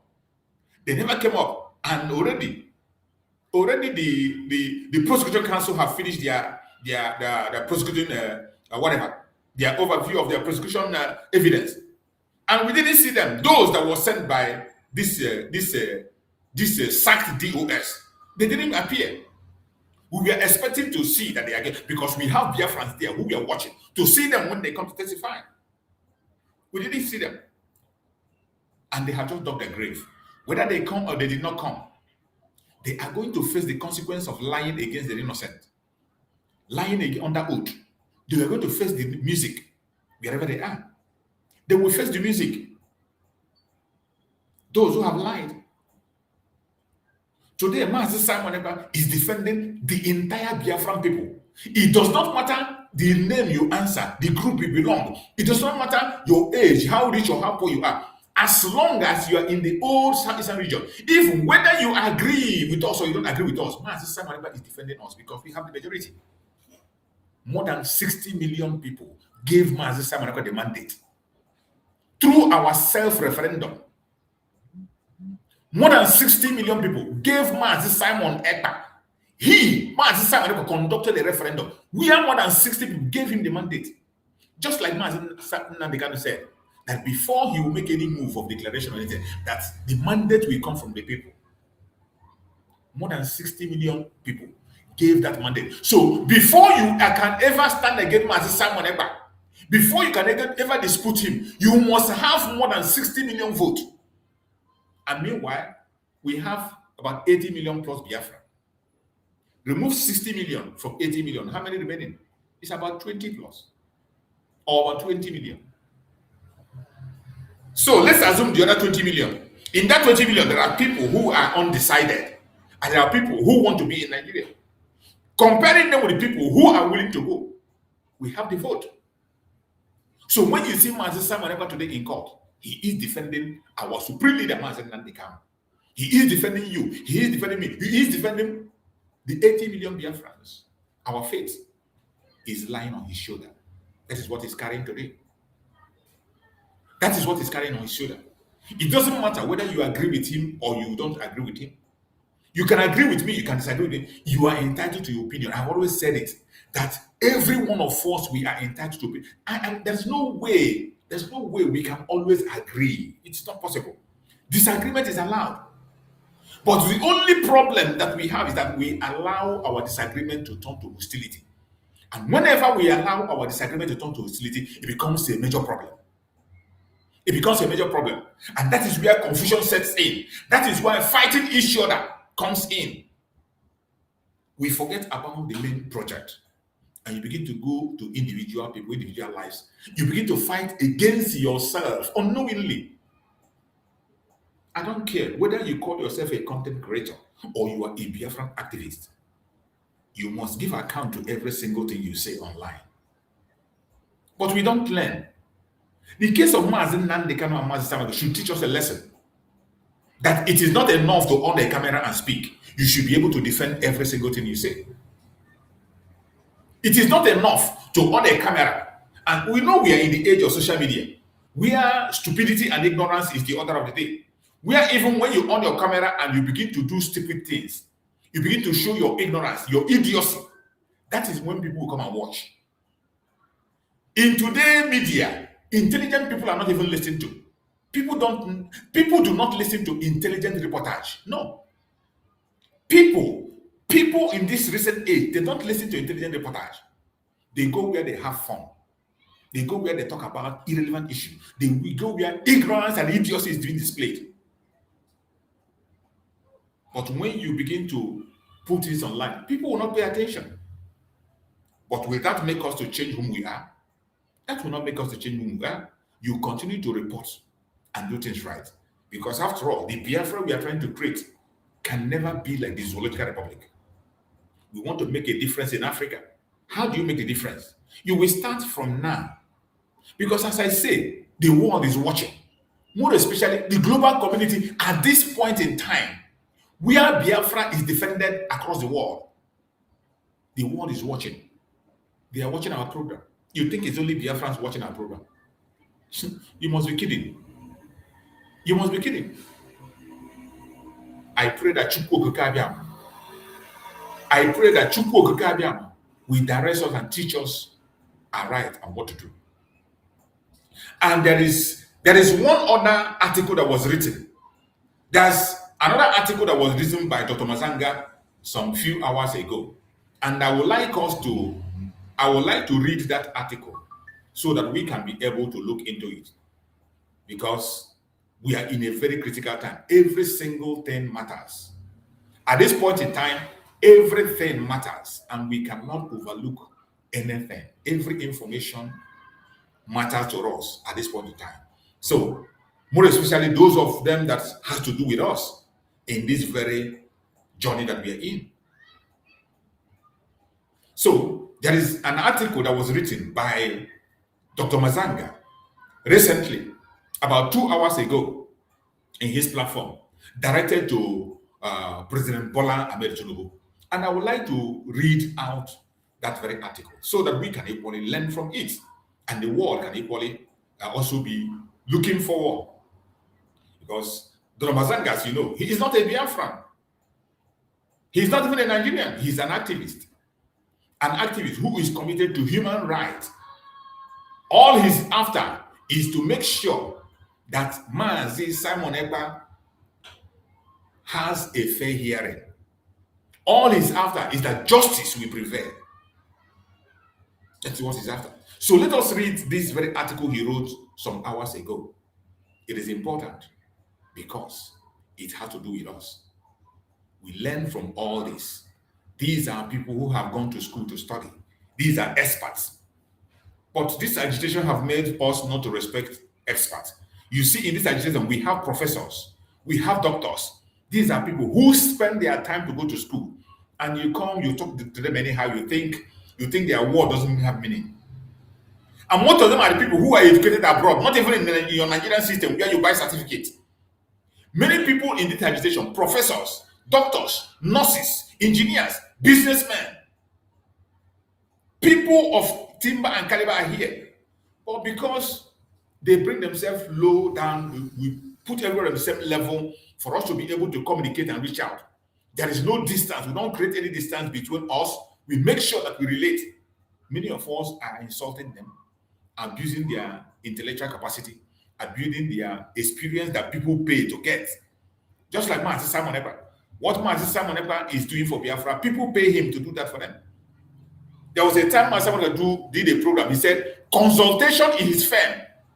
Consultation to Master Simon Ekpa in his firm is $150 per hour. $150 per hour. His consultation, Master Simon Ekpa consultation as a lawyer, for you to consult him as a lawyer in Finland, $150 per hour. But this is a man that comes to a program, Biafran program, and he spent hours in a day. He can spend 6-7 hours on Biafran program, continuously on daily basis. Sometimes he comes 2 times in a day. Sometimes he spends, at a time, he is spending the whole of his entire life, 24 hours for Biafra. But still yet, people underestimate him. They abuse him, they insult him, they call him. We still have some people who are professionals in this very cause. Many of them have decided to be silent because of the way ignorant people insult them. People who are ignorant of what they are doing. These are people who bring out their expertise. Just like Dr. Mazanga, an expert, somebody who has knowledge on international law, a human rights activist that have won many awards, a humanitarian, won many awards, have fought for many organizations and won many cases. But simply because he has come into the Biafra issue, some people have made him a joke. You can call him and insult him, you can talk to him anyhow, you can preach again. Why must you do that? Why do you have to do that? Even if you don't agree with what he said, you can disagree respectfully. Nobody say you must agree with everything anybody says, but disagree respectfully without insulting anybody.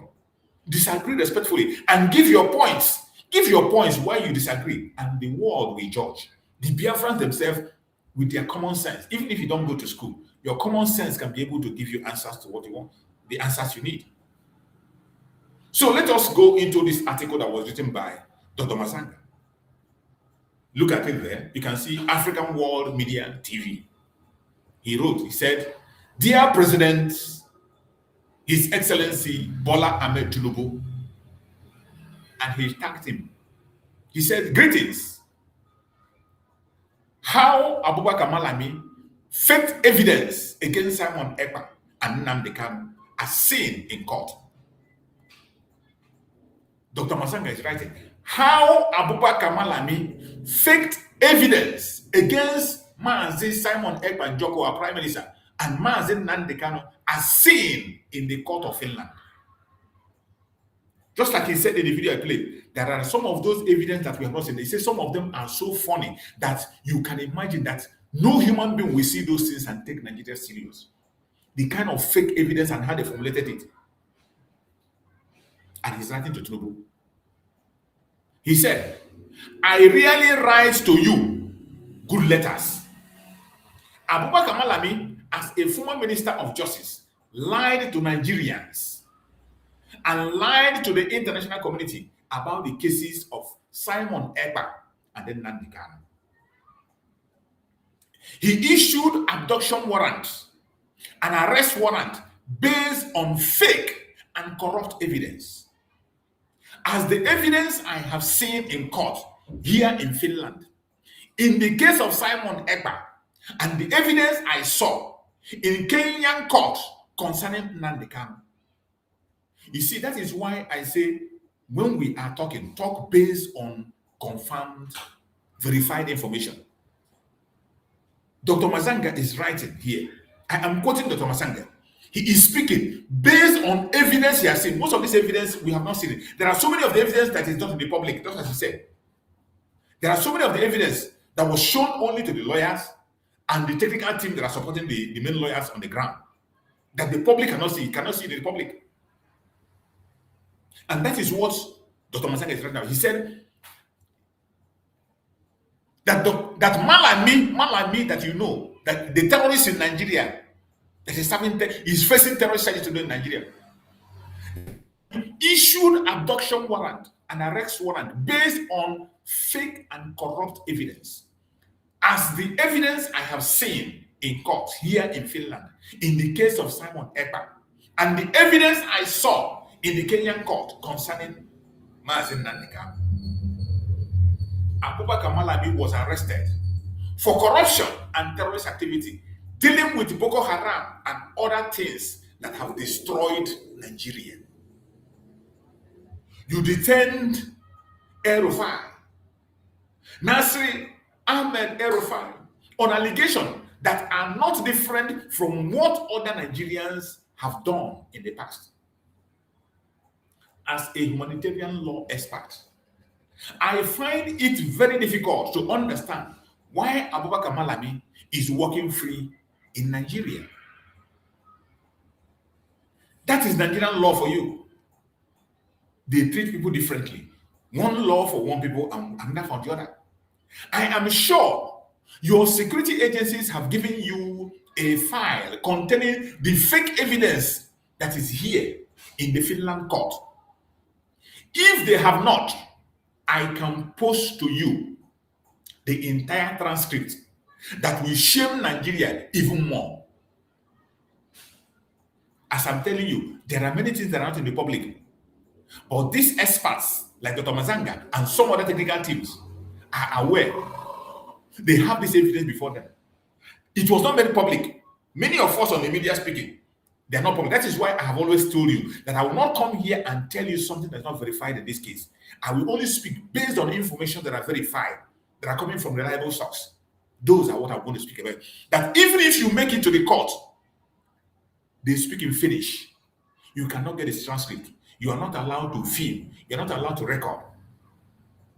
But the people that have first-hand information are these technical teams that have been reviewed and given details that you don't have on the social media. And Dr. Mazanga is making this clear. I am sure, he's talking to Tinubu, I am sure your security agencies have given you a file containing the fake evidence that is here in the Finland court. If they have not, I can post to you the entire transcript that will shame Nigeria even more. Just read the file of Nnamdi Kanu and Simon Ekpa and look in the face of Abubakar Malami by detaining him for embarrassing Nigeria and detaining the wrong people when he himself is a terrorist. And he said, "Good day, Dr. David Inyakora Masanga, now peace advocacy awardee and international law expert, Pan-African Forum Limited Associate, Helsinki, Finland." He's writing from Finland. Did you see what Dr. Masanga wrote today? Did you see what Dr. Masanga wrote? You see, the case of Mazi Simon Ekpa is going to end this week. Just as Mazi Simon said, he said, "I will be your end." You remember that very popular jingle that we play, where Mazi Simon said, "I will be your end." And Mazi Simon Ekpa is finally becoming the end of the Zoological Republic. They can't escape it. It does not matter how they try. It does not matter what they do. No matter how they try, no matter what they do, our Prime Minister Mazi Simon Ekpa Njoko is finally going to be their end. Just as many people have said, except there is any other thing, and the only thing that can be an impediment in this case, the only thing that can make things turn a different way is international conspiracy and interest, politics. And that is why we are shouting on different platforms. And that is why I am happy that people like Dr. Mazanga and some other technical team have gotten their hand on this very information and evidence, scrutinize it, and come out with the answer. And I'm happy that Dr. Mazanga is active online. There are many other technical groups that are not active online. They are not active online. But they are reaching out to human rights organizations. The United Nations is going to be aware of this. The EU is contracted. The United States of America, the strongest nation in the world, is having the details of what is happening. And I bet you, Finland has a wonderful opportunity to redeem themselves. Finland has a great opportunity to redeem themselves. And if they fail to do so, only God in heaven will decide what their fate will be. Only God in heaven will decide what their fate will be. I pray that the prayer of Mazen Nandekano should not take toll on them. Because if the prayer of Mazen Nandekano take toll on them, that economic wealth they are looking for from Nigeria will turn out to become something different. It will turn out to become a disaster to them. That economic interest, they are so interested in building their economy that have made them to lose their conscience. If they continue to go on that path and refuse to make correction at this point in time, the result is going to be devastating. And I bet you it is not going to be a child's play. It is not going to be a child's play. So wherever you are, and you are part of this struggle, every one of us must continue to be on our knees, continue to pray. We know that our enemies are numerous. You can't even number them. We have so many enemies in the east, in the west, in the north, in the south. Which one are you going to count? The battle we are fighting today in Finland is not just against the Nigerian government. It is not just against the West. It is a combination of spiritual and physical battle. The battle is coming from all angles. The battle we are fighting today is coming from both spiritual and physical. And why every one of us need to be awake is that the people that are in charge of the Zolika Republic today are ready to sell everybody in Nigeria to stop the coming of Biafra. Nigeria itself, they will do everything humanly possible. But we know that the grace of God is stronger than anything you can think about. The grace of God supersedes anything you can think, any evil that they bring. The grace of God supersedes it. And I believe that at the end of the day, we will return home with joy. Today, as Mazi Simon Ekpa opened his defense, we must be praying. Just like Mazi Simon Ekpa prayed for 1,000 wisdom. Mazi Simon Ekpa prayed for 1,000 wisdom. And in his program, he has not used up to 50. He has not used up to 50 before he was taken away. Every one of us, whenever you are praying, activate that 1,000 wisdom again. Reactivate that 1,000 wisdom for Master Simon Ekpa. Wherever you kneel down and pray, reactivate that 1,000 wisdom. He is in the court as we speak. As you and I are here talking, he is there defending you, defending me, defending our school and Master Nandekan. As I said before, one of the greatest things that has happened to us is the spiritual aspect of Biafra. Sometimes when we say Biafra is a spirit, many of us don't know the meaning. The spirit of Biafra chooses whom he wants, does things the way he wants, that we can't even explain. The spirit of Biafra does things the way you can't even explain. That when Mazi Nandekano boldly came out and said, and de-associate himself with the criminals, the XDOS, who came to Finland to testify against Mazi Simon Ekpa. Some of you don't know the weight of that. That very de-association of Mazi Nandekano from this book have a very powerful implication. Have a very powerful implication in the case of Mazi Simon Ekpa. Everything is working perfectly well to our own good. Mazen Nandekano have de-associated with him. So whatever those idiots presented against Mazen Simon Ekpa is null and void. Anything that these idiots presented against Mazen Simon Ekpa in Finland is null and void. And that is why they are afraid. That is why they run away. They didn't come to court again to testify. Because when they appear, the very first question is going to be, who are you defending? Who do you stand for? You say you're IPOB. Which IPOB? And who is your leader? The same leader were sacked. Why were you sacked?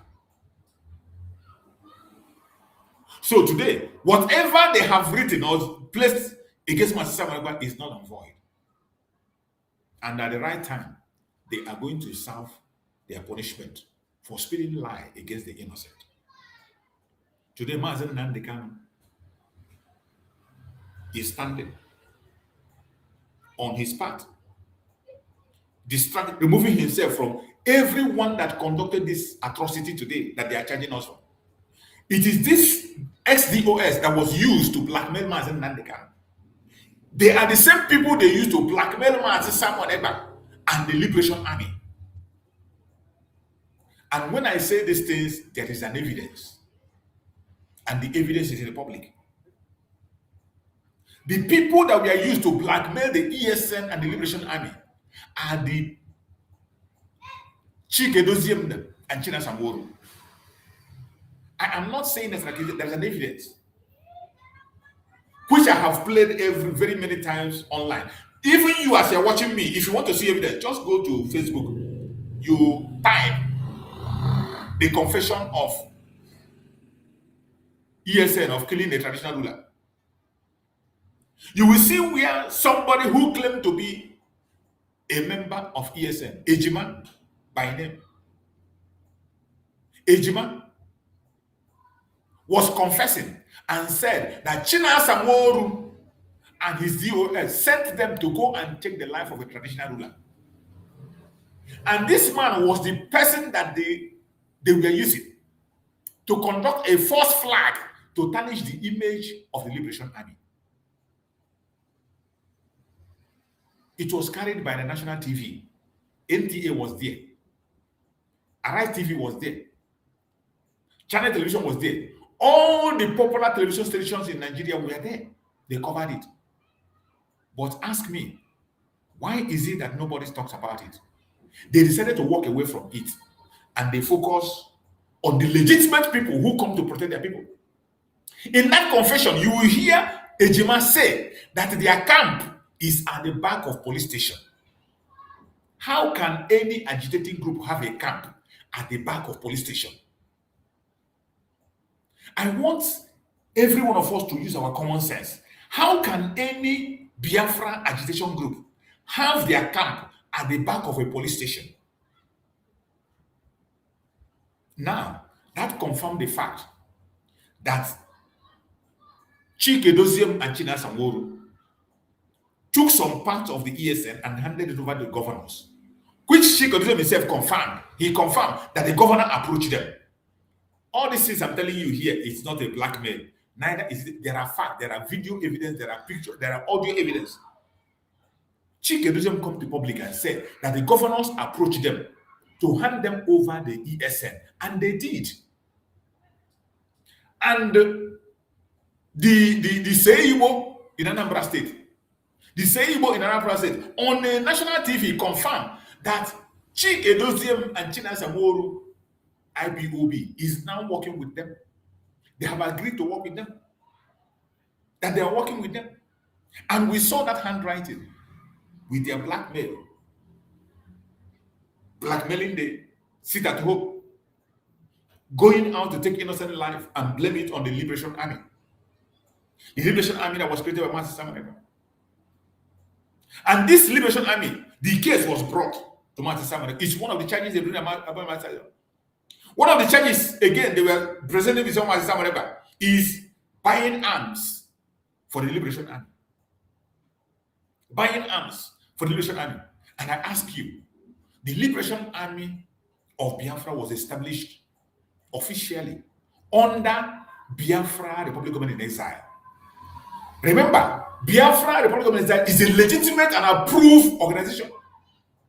International law supports you to have a government in exile. In Montevideo Convention, that Mazi Samuel explained several times on international law, in Montevideo Convention, you have the right to have an army under Biafran government, a government in exile. When you have a government in exile, you have the right to have an army. And before you have an army, even before you create a government in exile, before you have a government in exile, according to Montevideo Convention, you must have a territory that you're in charge of. You must have a territory. Biafra have its territory. Biafra have, right from the creation of the, remember what we did was redeclaration. Biafra have been declared. Biafra was declared in 1967. Biafra was declared. It was just declared. During that time, Biafra was declared. And Biafra already have its own territory. What was done by Man Samuel is to reactivate the territory of Biafra. And he got the mandate from the people through the self-referendum. The Biafran people voted, more than 60 million people. Every one of us, there is evidence of the voting online. There's evidence of the voting on the ground. We saw videos. We are Biafrans, we are coming with a card, and we were voting. So it is not something that maybe when I come here and say that we conduct something, if you did not participate in the self-referendum, it is your entitlement. You don't want to participate, it's up to you. If you are a Biafran of any extraction, some of you will say, oh, we didn't see it, I did not participate. It is your wish. If you choose not to participate, it is your right. Just like election, everybody must not participate in election. Some people will decide not to go. Some people will abstain. There will be abstinence. There are people who will not let them participate. There will be people who will be voting against. So that vote was conducted, and Mazi Samuel got the approval from Biafrans to create the government in exile. In that government in exile, according to international law, according to Montevideo Convention, you can, a government in exile has the right to have their territory, have their map, have their national anthem, have their constitution, and have their army. They have their army, they have their police, they have their navy. All this is, they have the right to own them. So, when Mazi Samuel created the Liberation Army, he didn't do it in the secret. He unveiled it in Finland during the convention. He did not unveil it in secret. It is not a security outfit he did in secret. It is not a cult. Army of Biafran land was unveiled during the convention in Finland. During convention in Finland, it was unveiled. We saw it. And when you create an army will not use stick to protect you people against terrorists.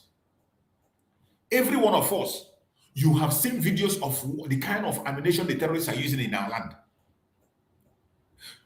A terrorist that will shoot down an aircraft. A terrorist that will go and invade a barrack. A terrorist that will shoot down a fighter jet. When you want to confront them, what do? Terrorists that are using machine gun, using AK-47. Are you going to confront them with stick and wood? When you want to protect your people against them, are you going to protect them with stick and wood? Of course, you are going to protect your people with the same force that they are bringing. And that is self-defense. What the Liberation Army of Biafra was doing in Biafra land is self-defense. And while defending our people, remember that Nigerian government is part of the attack force. And what Nigerian government did was to reintegrate terrorists. Those terrorists that they told us that they are repentant Boko Haram, we are reintegrated into the force and then we are pushed them to southeast. And that is why you see their fingerprint in Biafra land. The same thing they are doing in northern part of Nigeria, burning houses of people, taking innocent life. Go to Biafra land. The same terrorists in uniform are doing the same in Biafra land. You go to a man's house, burn their house, burn their properties, destroy their business, take innocent life, simply because they have a different political view. They say they are Biafrans. They did not kidnap anybody. They did not attack anybody. They were not in arms. But you go, you burn, only terrorists does that. There is no reasonable and responsible army that will go and take an innocent man, go to a family, burn a family down. Remember, The law says that a man is presumed innocent until found guilty. That is what the Nigerian law says. It is not Biafran law. Nigerian law says a man is presumed innocent until found guilty.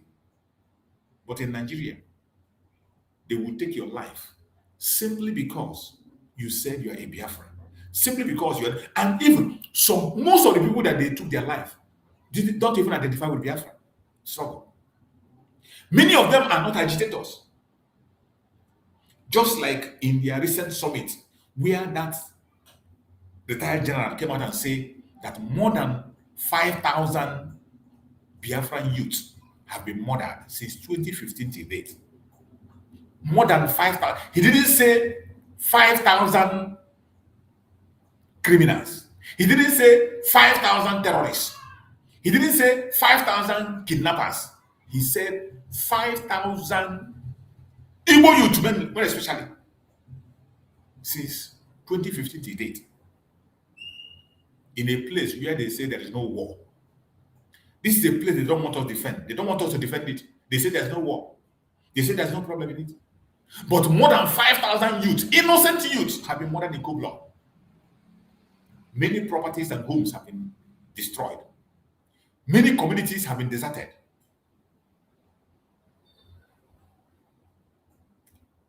In a place where the fighter jet is throwing bomb in Biafra land, we saw video evidence everywhere.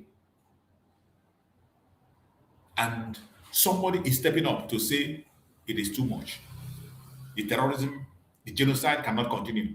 And all you could do is to come and blackmail him, and you take him to the court. And now you are trying to prosecute him for defending his people. You are prosecuting him for providing solution to save life. How is that justified? How can any human being justify that? How can any sensible person justify that? Even as we speak, even in Nigeria, there are records and proof investigated by foreign journalists on how Muhammadu Buhari used the Ebubago to take the life of the innocent Biafran, to destabilize Biafran land by fire by force. The late Muhammadu Buhari, how he used the Ebubago through the governors in the southeast. Those idiots that are walking around, the Devumahi, the Hope Uzodema, and the rest of them, how Muhammadu Buhari used them to destroy the life of the innocents in the southeast. This evidence is in the public. It is not hidden.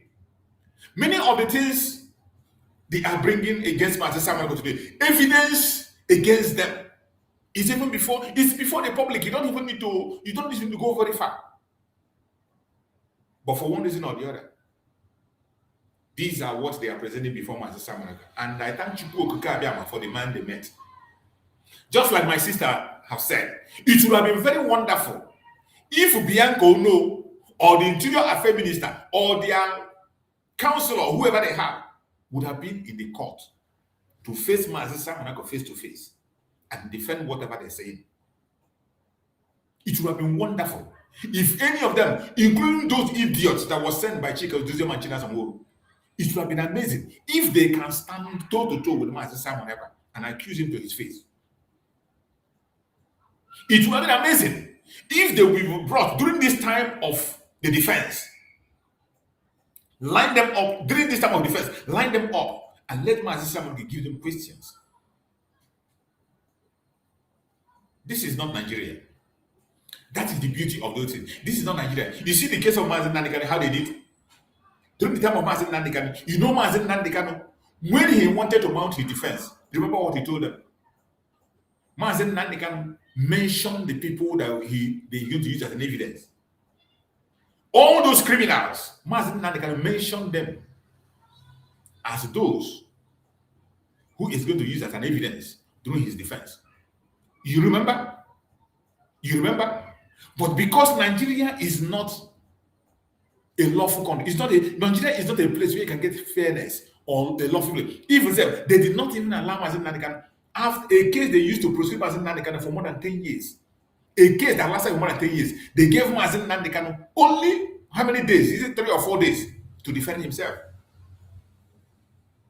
When Mazen Nanikan have called about 20-something witnesses, how can you be able to interrogate 20-something witnesses within the space of 3-4 days? That was how they frustrated Mazen Nanikan from defending himself. They frustrated Mazen Nanikan from defending himself, and Mazen Nanikan walked away from that and decided not to put any defense. And when it came for him to make his final speech, he was asking them to make, they waved away his final speech and continued to go ahead to convict him. And the simple question he asked him, he said, tell me the law under which you are prosecuting me, and then I will enter my defense. Mazen Nanikan said, tell me the law under which you are prosecuting me. As soon as you tell me the law, I will enter defense. Did they tell him? That is where we got the popular saying, show me the law. Show me the law. They convicted Mazen Nanikan based on the repealed law. So that is how I'm just trying to bring it to show you how the difference between the third world country, corrupt country like Nigeria, and the Western country, Finland. The corrupt country, Nigeria, and Western country, Finland. In the case of Finland, it does not matter the amount Nigeria pays and the corruption. We still believe that by the special grace of Chukwuka, there are people that has conscience. There are still people that have conscience. And with the eyes of the international community watching, with the eyes of the international community watching, you saw the articles I read from Dr. Mazanga. Dr. Mazanga is not just an ordinary man in the street. Many intellectuals, many popular figures, many strong organizations are following his platform, and they are watching every single thing he's taking down. And there are many other members of technical team from the United States of America, and they are presenting every single evidence and matters before the United States. As this case is going on, EU is paying attention. The United Nations is paying attention. Remember, this same case has everything to do with Mazen Nanikan. And that Mazen Nanikan, the United Nations have said, let this man go, he's innocent. And they refused. They refused to let him go. They went ahead to convict him and gave him a life sentence based on a repealed law. Today, Mazi Simon Ekpa is in a court recalling every single thing that have happened in the case of Mazen Nanikan. The question he's facing is not just about himself. Mazi Simon Ekpa, they present, including how he joined IPOB. They are asking him his association with Mazen Nanikan, and they're expecting him to deny. You know that Mazi Simon cannot deny Mazen Nanikan. You and I know that. You and I know that Mazi Simon cannot deny Mazen Nanikan. Likewise, Mazen Nanikan cannot deny Mazi Simon Ekpa. Many of you have seen when Mazen Nanikan was in the court, there was so many times they present the issue of Mazi Simon Ekpa. He didn't talk to them. He didn't want to talk about the issue.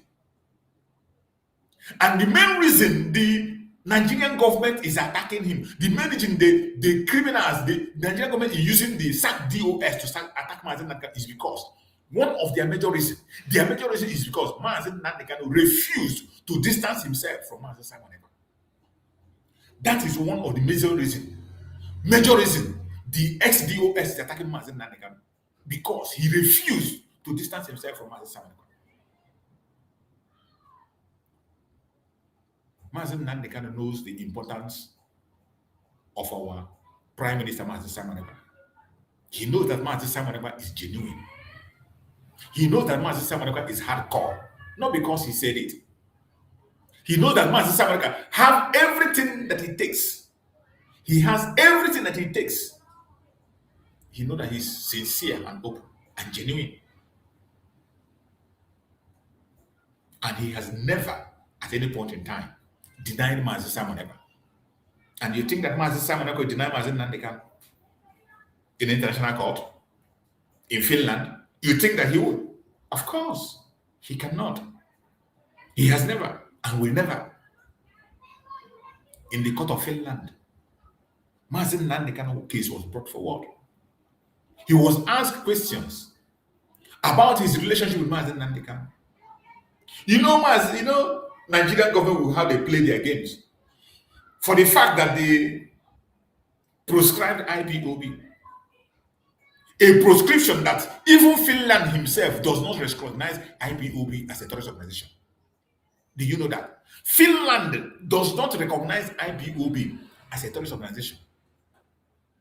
There is no other country in the world that recognizes IPOB as a terrorist except Nigeria. Except Nigeria. So the confusion is, how would Finland continue to dance to this same, even when they do not recognize IPOB as a terrorist, how would they continue to dance into the hand of Nigerian government up to this level? It is so shameful and disgraceful. And I pray that the judge will redeem Finland and take them back to whom they are. I pray that the judge will redeem Finland, because Finland, as we know, a very respectable country. Finland is a country that is well respected across the world. Finland has been in the forefront of fighting for countries of Africa. Namibia. Finland was key in the freedom of Namibia. Finland was key. Finland was key in the freedom of Namibia. And they have played a role in so many peacekeeping moves in Africa. So you can see the reputation that Nigeria wants to destroy. Anything that comes in contact with Nigeria gets corrupt. A very wonderful reputation. In human rights, Finland is rated very, very high in human rights. Their rating, Finland rating in human rights is very high. A well-respected country. In the rule of law, Finland is top-notch. Top-notch, respected in the rule of law. In fairness, they have been respected. But all of a sudden, just because Finland came in contact with Nigeria, everything is falling apart in their own eyes. Everything is fast falling apart. And why we say that? How did they arrive at the 6-year sentence of Mazi Simon Ekpa? How did they arrive at that? What's evidence? Why didn't you allow Mazi Simon Ekpa to have adequate hearing in the lower court? Why was there no fair hearing? Why was he not able to defend himself throughout the hearing? Even though, you know, he speaks Finnish properly, he's a lawyer. He's a lawyer in Finland. He read law in Finland, and you denied him adequate representation. How will anybody call that fairness? How on earth will anybody regard that as fairness? How? Just because Finland came in contact with Nigeria. Today, their reputation is damaged beyond repair. Their reputation is getting damaged beyond repair because they come in contact with Nigeria. It is so sad. The same thing with the Zoological Republic. Anything that comes in contact with them becomes destroyed. But Finland have a wonderful opportunity to redeem themselves. And I pray and hope that they will redeem themselves while they can. This is a golden opportunity for them to go back to whom they are. Get back their personality. Get back the respect they have. To show you how Mazi Simon Ekpa himself, the man they are prosecuting today, loved Finland. He went to the extent of saying that he's going to bring Finland to Biafra. And what that means, bringing the system of Finland into Biafra.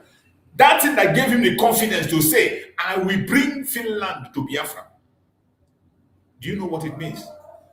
Do you know what that means? For Mazi Simon Ekpa to tell you, I will bring Finland to Biafra. It speaks volume. That is how far he trusted the system. That is how much he believed in the system. That is how much he loved the system. But today, it is a different ballgame. No matter what happens, we must continue to give him the ultimate support and hopeful that Finland will redeem themselves and be on the right path once again. I can see someone joining from TikTok. Go ahead, unmute yourself and speak to us from TikTok. Let's hear you. Okay, I greet you. You're welcome. I You're welcome. Yeah. Okay. Yeah. Now, there are many groups now agitating for Biafra. And I'm confused. I don't know the one that we follow. Last time we are hearing about a new DOS. Our Supreme Leader brought out, which is somebody something like that. So, which of the group is really agitating for this Biafra? Which of the group are you going to follow? And I'm okay, Kerry. As a promoter of this, I'm chairman of the DOS under DOS under I'm Mike here. Which of this group are we going to follow? Please, I want to know. Okay, thank you for your question. I have always addressed this issue every time I start my program. I have always said it, that we have outgrown the issue of this group mentality. We should remove this group mentality in our head. The most important thing that matters to us now is Biafra. And in that Biafra, there are only two figures. There are only two figures we have seen that are standing. Mazi Nnamdi Kanu, the supreme leader, and Mazi Simon Ekpa'S, the prime minister. And these two leaders are not at war. They love each other. They are in communication. They are working together. And there is no difference between them. And you cannot see them talking against each other or pushing followers against each other. They have the same followership. So if you are a Biafran, you focus on the Biafran struggle. As we see, IPOB has been redeemed by Mazi Nnamdi Kanu. Formerly, IPOB was taken over by the governors through Chike Doziem and Chinasa Nworo. They hijacked the IPOB and they turned it into a political pressure group. And it was these people that pushed Mazi Simon Ekpa away. Because when they corrected the IPOB, Mazi Simon Ekpa had no choice than to establish something else that can be different so that he can be able to function properly. Because they became a distraction. It was their actions that made Mazi Simon Ekpa to walk away and decided to use a different name. Initially, we started answering the original IPOB, and when they continued to damage that name and the governors begin to use them, we moved into being an autopilot. From autopilot, it moved into Briggy. That was what transpired within these our leaders. And when they got to that Briggy, things got way to what Mazi Simon was kidnapped. After planning the declaration, he planned everything. The organization was, Mazi Simon was kidnapped, and the declaration went ahead to happen in his absence. That day, many of us, Biafrans, went there and it was declared. So why I'm trying to tell you this is that this is just one body. As I always tell people, if there is a place you are, if there is any group you are, because when I talk, what I preach here mainly is about unity of purpose. And the purpose for which we gather in all these groups you mentioned so many groups. But one thing I advise people, don't put your mentality on group page. If you continue to have group mentality, you will create problem for yourself and for others. So, regardless any place you feel is comfortable with you, the thing you have to do within yourself is verify and find out, are they really pursuing the cause of Biafra? I'm not the one to tell you. I'm not here to direct person, go here or go here, go there. But for me, one thing is sure, Mazi Nnamdi Kanu has already redeemed IPOB. And Chris Wogu is the new DOS, the HOD, the new HOD in charge of DOS, and he's doing a marvelous work. And there's no doubt that he's getting orders from Mazi Nnamdi Kanu.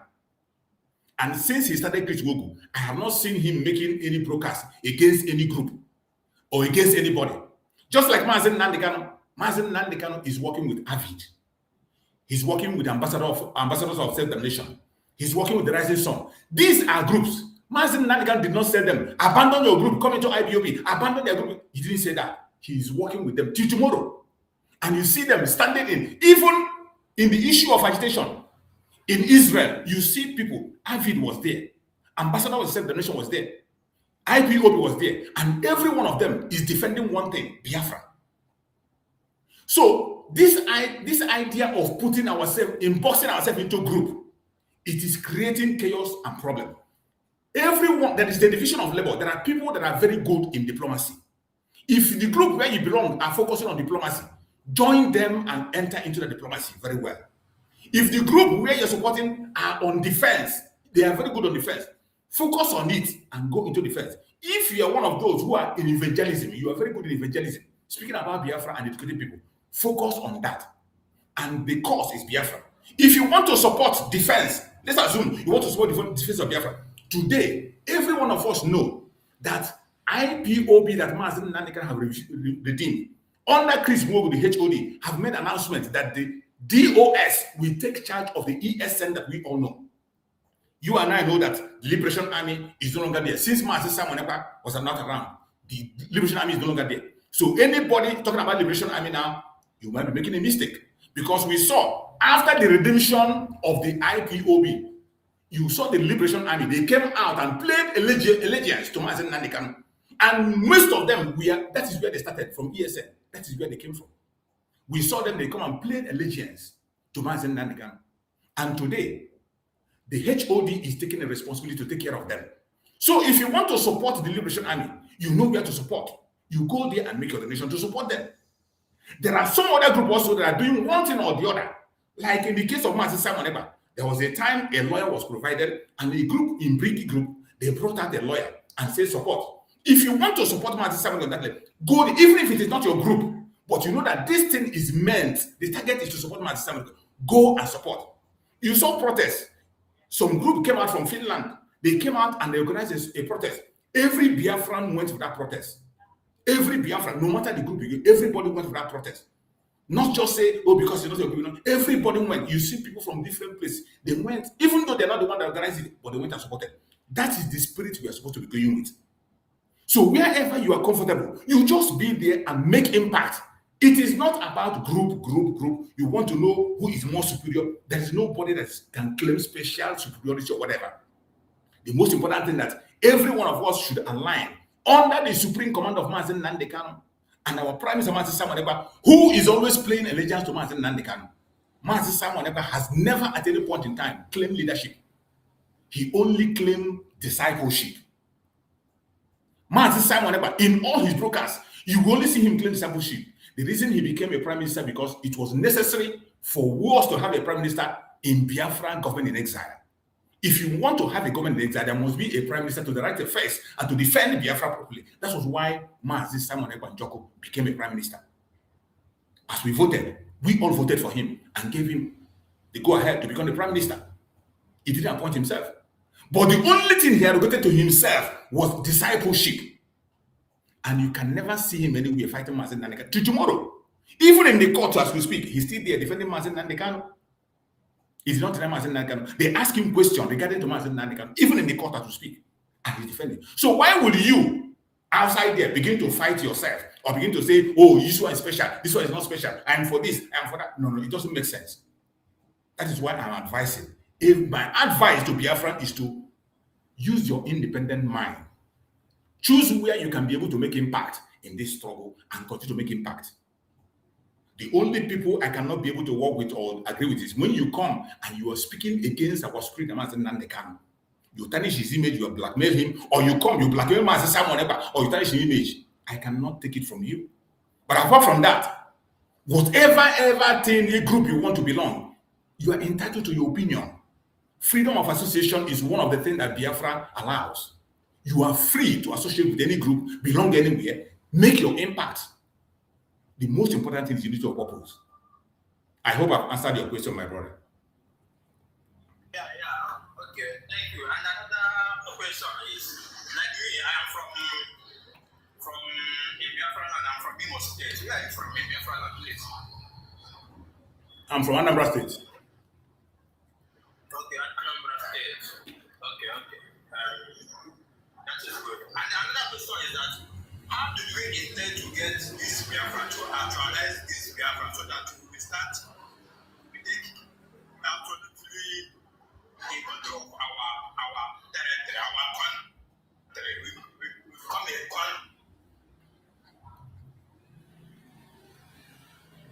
a full country. How are we going to actualize this, please? We are already on the process. That is the process where we are now. That is the process. You know, when we talk about having a country, it is not something that happens in a day.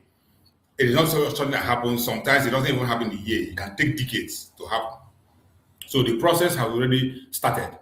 So how we are going to get it, we saw other people that got their own country, what they passed through, including the countries we are celebrating today. United States, before United States became what they are, they fought wars, they passed through difficulties, they went through different processes before they became United States, including France. Before they became what they are, they passed through processes. And so many other countries recently that we saw that got their freedom, they passed through processes.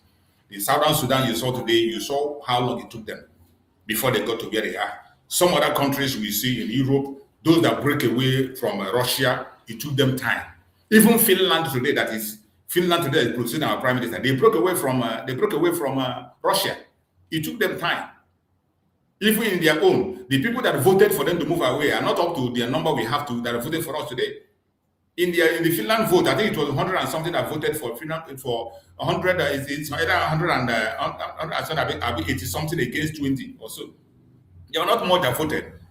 The same thing, even in the case of US, before they moved for their independence, only few people voted. And so many countries. So when this vote is being carried out, you follow the process through this government in exile that you see today that is still fighting. You see Mazi Samanegba in the front line today. Finally, as he's in the court, he's defending Biafra. The case of Biafra, every question is being asked is about Biafra. And once Mazi Samanegba wins this case, the international community is going to take note. The United Nations is going to take note. The EU is going to take note. It's going to go to a different level where we will continue to put things in place. But one thing we have to know is that Nigeria will not go without a fight. And when I mean fight, it doesn't necessarily mean throwing bomb and bombing people out there. Discussion must go. And in this discussion, that is why they are lobbying. They have the money more than we have. That's why it's going to take time. They have money. The money we have now, our wealth in our land is what they are using to fight us. You can imagine Nigeria giving a bribe of 9 million to turn the truth about the Christian genocide. They pay $9 million to US to lobby. $9 million. Do you know how much they are going to pay to turn this against us? Even as much as someone is in court, his detention and everything. Do you know how much they paid? So these things are what we have to battle. But the hope we have is that Chukwu Okikabia is alive, and there are still men of conscience. No matter, you can't bribe everybody. There are still some people that have conscience that when the case comes to their table, they will say no. And sometimes case will become so clear and open that there's no way, there's nothing you can do. You must accept. So how we are going to get Biafra, everything that is happening today is a process. Mazi Nnamdi Kanu case today is also how we are going to get Biafra. You know, my case of Mazi Nnamdi Kanu is already in the US. They are discussing in the House of Assembly in the US. They are making case of Mazi Nnamdi Kanu to release him. Mazi Nnamdi Kanu is held in captivity. And his detention is illegal. What is he fighting for? Biafra. Mazi Samanegba is also facing a case. What is he fighting for? Biafra. If they win their cases and they're out, those are the process for us to get. And you know today, the case of Biafra is already in the Parliament of Israel. This one is not maybe we are quoting. There are video evidence, there are picture evidence, there are written evidence. You can see all this evidence. Biafra is being discussed in Israel, in their parliament, in Knesset. So this process has already started. But it's not something that will happen in a day. It requires effort. It requires commitment. It requires money. And we are in that process. So wherever we are as a Biafran, everybody has to engage and continue. At the end of the day, my brother, we're going to be free. I hope you got me right. Okay. Yeah. Okay. Now I want to ask because I came up with questions. Go ahead. The Biafra we are looking for, is it only for Igbos in Southeast, Anambra, Abia, Ebonyi, Imo, Enugu? Is it only the Biafra we are looking for? Or did we have other tribes that the women of the Biafra we are looking for as of today? There is only one Biafra. There is no two Biafra. There is only one Biafra. And that Biafra is the Biafra that have been declared in 1967. That Biafra is the old southeastern region. That old southeastern region comprises of the present-day southeast, south-south, Lower Kogi, Lower Benue. This Biafra has a map. That is why I'm telling you that the process has already started. The Biafra we are talking about has a map. This is a country that have existed before, lasted for 3 years, fought a war, and after the civil war, Nigeria said no victor, no vanquish. We said, okay, let us try and see if it's going to work again, and it never worked. That was why we went ahead to make the declaration that was made on the redeclaration that was championed by Master Simon Ekpa and was later done in his absence. That was why it was made. So the Biafra we are talking about, there is no anybody that is telling you about the Biafra or 5 states. No, there is no. We are not talking about any new Biafra. It is that same old Biafra that our eternal leader Tim Odumogojuku declared in 1967. It has a map. It has their currency. We had our own president. We had our own resources. We had everything that belongs to us. We have our own national anthem. That is the Biafra we are talking about. It comprises of the old southeastern region. The old southeastern region. That is the Biafra. There is no other Biafra. There is no two Biafra or new Biafra that anybody is creating. Nobody is creating any new Biafra. I hope you got me right. Okay, now another of the question is that since you said the Biafra we are looking at from today comprises some other region like old southeastern, old Rivers, all those places. Now I want to ask, in Biafra community in exile of today, both in IPOB or Biafra community in exile, can you mention one or two prominent man in this Biafra community in exile that is not from Igbo land, that came from Rivers or Benue or Igala, other part of Biafra tradition? Can you mention one or two? How many? Is from Igbo and you from Anna. Simon from our leader, from can you mention other prominent as a team from other part of Biafra credit? Okay. Thank you for that question. This is one of the things that is deceiving so many people. And you know, I can say now, before I answer that question, are you a member of IPOB?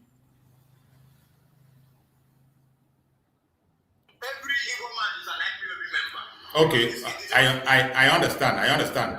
When I talk about let me break it down. Are you a member of the let me say the administrative IPOB? Let's say the organization IPOB, not just the generalization of every one of us. You attend the family meeting. Are you part of that?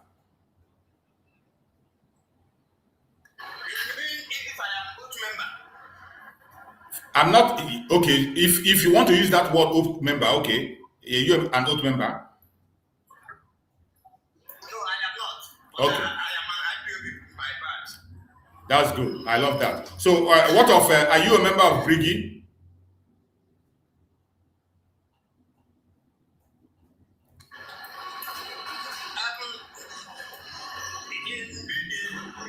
You don't get it to be a member. Once you are a Biafra, you are a member. Okay. What of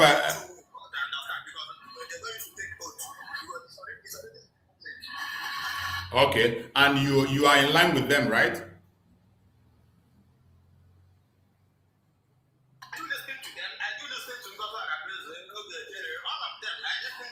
Okay. Apart from listening, are you also part of the USB? The USBG? Under Dr. Ngozi Orabweze, the USBG, are you part of it? Yes.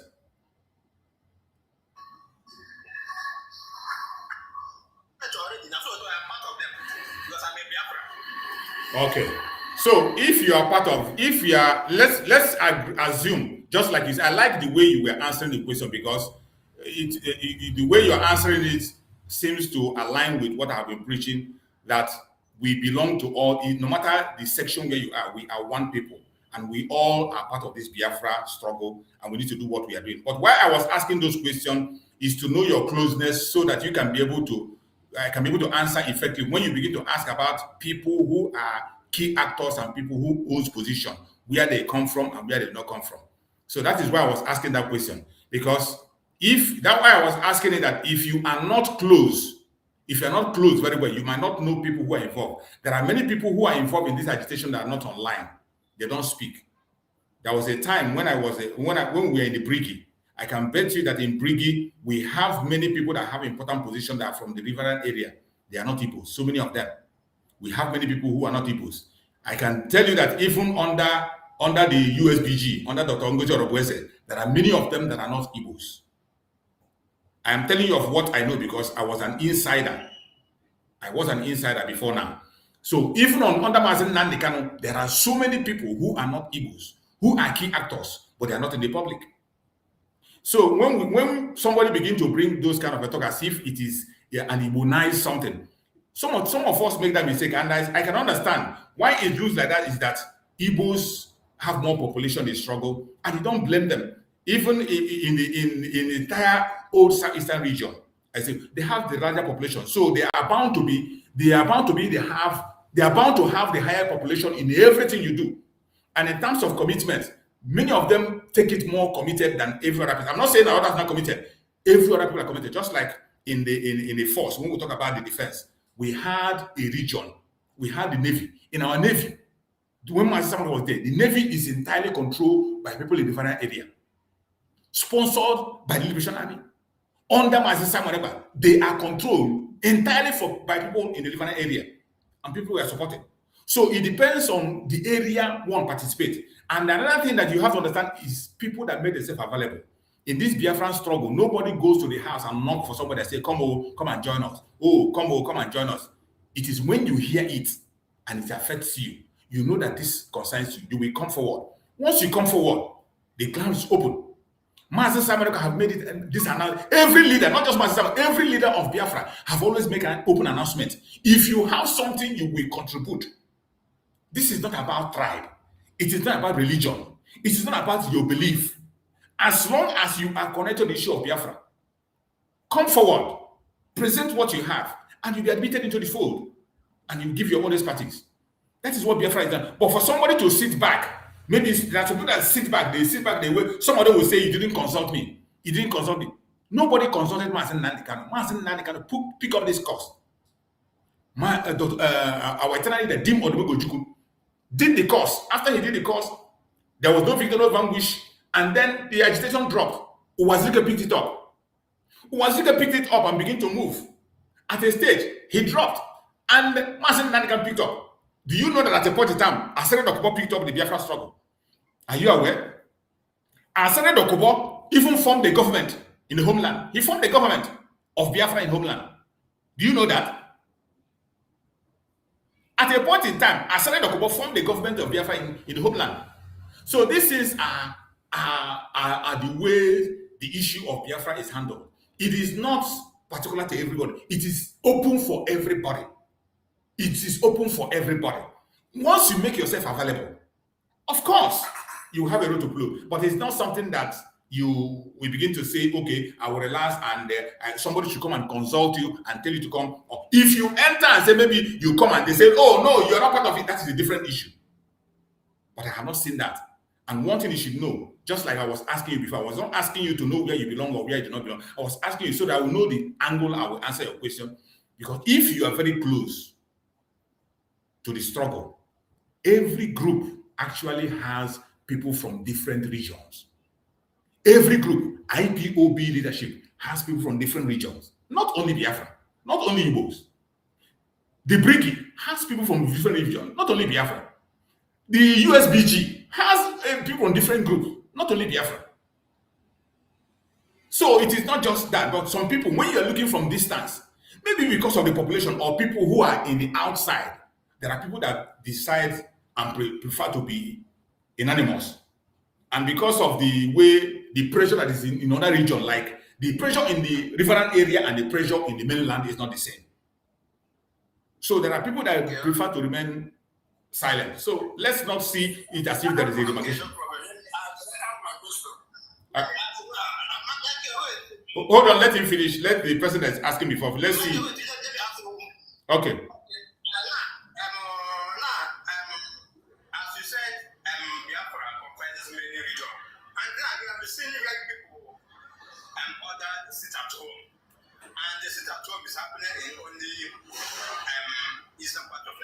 Yes. Which is Abia, Imo, that 5 states. Why is it is not happening in the other places? Why is it you people are not forcing it at home? The other regions that are in the middle of Biafra. Okay, you see, that's another misconception. When you use that word forcing, sit at home is not being forced. It is something people do willingly. No enforcement. So don't use that word when you say we should enforce it. Nobody enforcing it. But what you have to understand is, just like I told before, the situation in the mainland is different from in the riverine area. Our people in the coastal region, you know that the stigma of the civil war is still with them. They don't have that zeal as we have. Many of them have. You see many of them denying that to be Igbo. You see Igbo people in the coastal area, they are even denying to be. This one is not Biafra now. We're not talking about Biafra. Many people in the coastal region, they deny that they are not Igbos simply because of the pressure that is coming from the federal government and the politicians, making them to believe that the only way for you to survive is to embrace Nigeria. So that stigma is there. You cannot get this. It is different in the mainland where you have people that have already lost everything and they are ready to put everything on the line. But anything that works within us, which has the majority, these 5 states, they have the majority and they have the capacity. Anything that works there will definitely affect every other region. That is the capital zone. Anything that happens there will have effect. If we become free today, it will extend even this sit at home we are talking. We have many people who are participating in that same region, but they are not loud like it is in the mainland. We have seen videos of people participating in that area. They are not loud. And one thing we are trying to avoid is this enforcement you are talking about. Why Biafrans engage openly in the mainland is because they are the majority, and this is where the tension is high. It is not enforcement. Don't use the word enforcement. Nobody enforces it at home anywhere. Nobody is enforcing it. Anytime you see enforcement, all those things are blackmails. It's not enforcement. It's people doing it willingly on their own. Even up to today, till tomorrow, people are still sitting at home. So it is not something, even in that same 5 states you're talking, it is not everywhere that people sit at home. It's not everywhere. If you go to Imo State now, some part of Imo State are not sitting. You go to Anambra State, some part of Anambra State are not sitting, some are sitting. You go to Enugu, some are sitting, and some are. So it is not everybody. And you can never get 100% compliance. Never. You can't get it anyway. So let that not confuse us. There are responsibilities that everybody has. I can tell you that this Biafra agitation falls on the shoulder of the Igbos mainly. That it is not our own making. That is how Chukwu Okike has made it. For one reason or the other, it is our responsibility to free our brothers and sisters and neighbors around us. That responsibility helpful. Not just to free the Biafrans alone, even the Nigerian people. This fight of the Biafra today, if Biafra becomes free, the Oduduwa is going to be free. Even Arewa will find their feet and be free. The Middle Belt will find themselves and be free. So I don't know why God made it that way. But whatever reason Chukwu Okike had to put that burden on our shoulder, we will carry it. And that is what we are doing. So don't ever expect that every other person will behave the way you are behaving. The only thing is that we have to remain focused. Remain focused. Those things we can do, we do it. The ones we cannot be able to do, let Chukwu Okike handle it. Thank you, my brother. I hope you got me on that. Michael, ask your question. Michael, if you have question, you ask. Go ahead, Michael. Well done. Well done, my brother. I have like a couple of questions for you, but I'll start with this first two. Go ahead. First and foremost, you said that the map of Biafra is the old one that Ojukwu declared. In that one that Ojukwu declared, how was the map carved out? Was any part of Benue carved into the map? Was part of our riverine area that was in the Midwest carved out, which are the current states that were in Ojukwu's Biafra map that are still there today, that were in Ojukwu's Biafra map. And if you have that Ojukwu Biafra map, can you let me have it? Give me the details of the state that was in it or community that was in it. Okay. That's number one. And number two is this. You said there was no enforcement of sit at home. You remember an event where a pregnant woman was killed in New Market on the sit at home day? Who was enforcing that sit at home? Okay. Number one. Did you remember the event where school children were flogged who was enforcing that sit at home. Okay. Number two, you remember an event where we are shot in the market where women were selling okra and a woman left her own child, a baby, to run away. Okay. Number three, you remember in somewhere in Abakaliki where people, the markets in Kwon were being shot at, guns were being shot, people were dispatched, Okadas were born because of sick at home. Do you remember that? Okay. Then finally, is Gentle a member of your group? Have you not heard Gentle talk about sit at home? Everybody must sit at home. If you come out, we will deal with you. Have you heard those ones? Okay. Okay, let me start from the first one. The first one you asked was about the map of Biafra, right? The Ojukwu map of Biafra, right? Yes. Okay. Now, before I go into that, Ojukwu map of Biafra is there. Maybe after the program, I can send it to you privately. If you want it, I will send it to you. So, but let me ask you one thing. Let me make one thing clear that I believe you know about that already. Do you know that some part of Enugu State was carved into Benue State? I know some Benue people do speak the Suka language, but they were never in Enugu State before. Never in Enugu State before. You see, I want us to be factual. Let us not talk because we want to win argument. Let's not speak because we want to win argument. I want us to be factual when we are discussing. That's why in this platform, I allow people to express themselves. Let us be factual when we are talking. Let's be factual. Are you telling me that you don't know that the map, even the map of Nigeria, has been redrawn, and some people were carved into Benue State, some were carved into Kogi State, people that were supposed to be in Enugu State, and even some parts of Anambra State were carved out and pushed away. Even Imo State, some of them were carved, some part of Imo State were carved out and put into River State. When was the redrawing of the map done? When? I can't remember now, but when I make my research, I'm going to give it back to you. But if you're not aware of this, that means it's either you're not paying attention to what has been happening in Nigeria, and that is why sometimes, when we say certain things, listen, hold on. Hold on. I wouldn't want us to engage in, I'm not here to argue with you. Everything I say here are things that are verifiable. Even if you decide to lie to yourself or you decide to win argument, that's not why I'm here. Hold on. Every single thing I'm telling you are verifiable. There are people that were carved away from Enugu State to Kogi State. There are people who are carved away and placed into Kogi State, and these people, they are Igbos. You don't call them, there is no way you can say me Igbo. It's not Igbo of Kogi State. Igbos are Igbos. There's nothing like Igbos of Kogi State, Igbos of this. There's nothing like that. Igbos are Igbos. And these people were all part of the Biafra that Ojukwu fought for. They were all part of the Biafra. So anybody that is drawing any map, and you remove them away from it, the person is just trying to be mischievous. When was the map you're talking about redrawn? Who drew the map when? The map have been redrawn after the Civil War. After the Civil War, the map was redrawn. That one of Imo State was even done recently. Where they carved away the oil-rich area and they put it in River State. It was done recently. In case you don't know about that too. Hold on. You don't know about the Imo State case too, right? Hold on, we're having a conversation. Okay.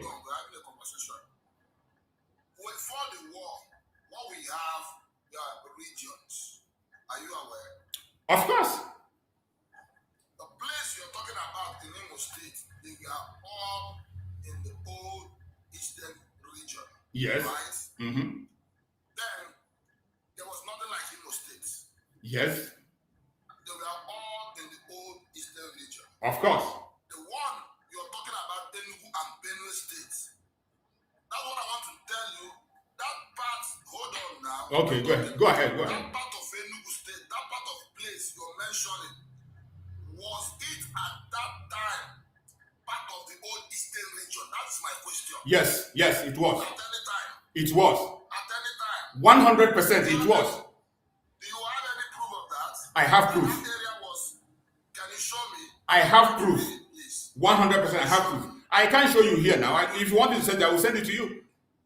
Or maybe in another program, I will look for a means to show you. If you have another gadget, I would like to see. I don't know, but I like you to lecture me. What I know. Yeah, I have so many gadgets, but I'm streaming in so many places, platforms as I'm speaking now. So I'm using my gadgets. Okay. On a better other day when you come up, I would like to see what was the map before Biafra. Okay. Before 1967. Okay. What was it after? At what point was that area you're talking about carved out of the old Eastern region? Then secondly, are you aware that Asaba was never a part of the old Eastern region at any time? It was no time Asaba was in the old Eastern region. Are you aware?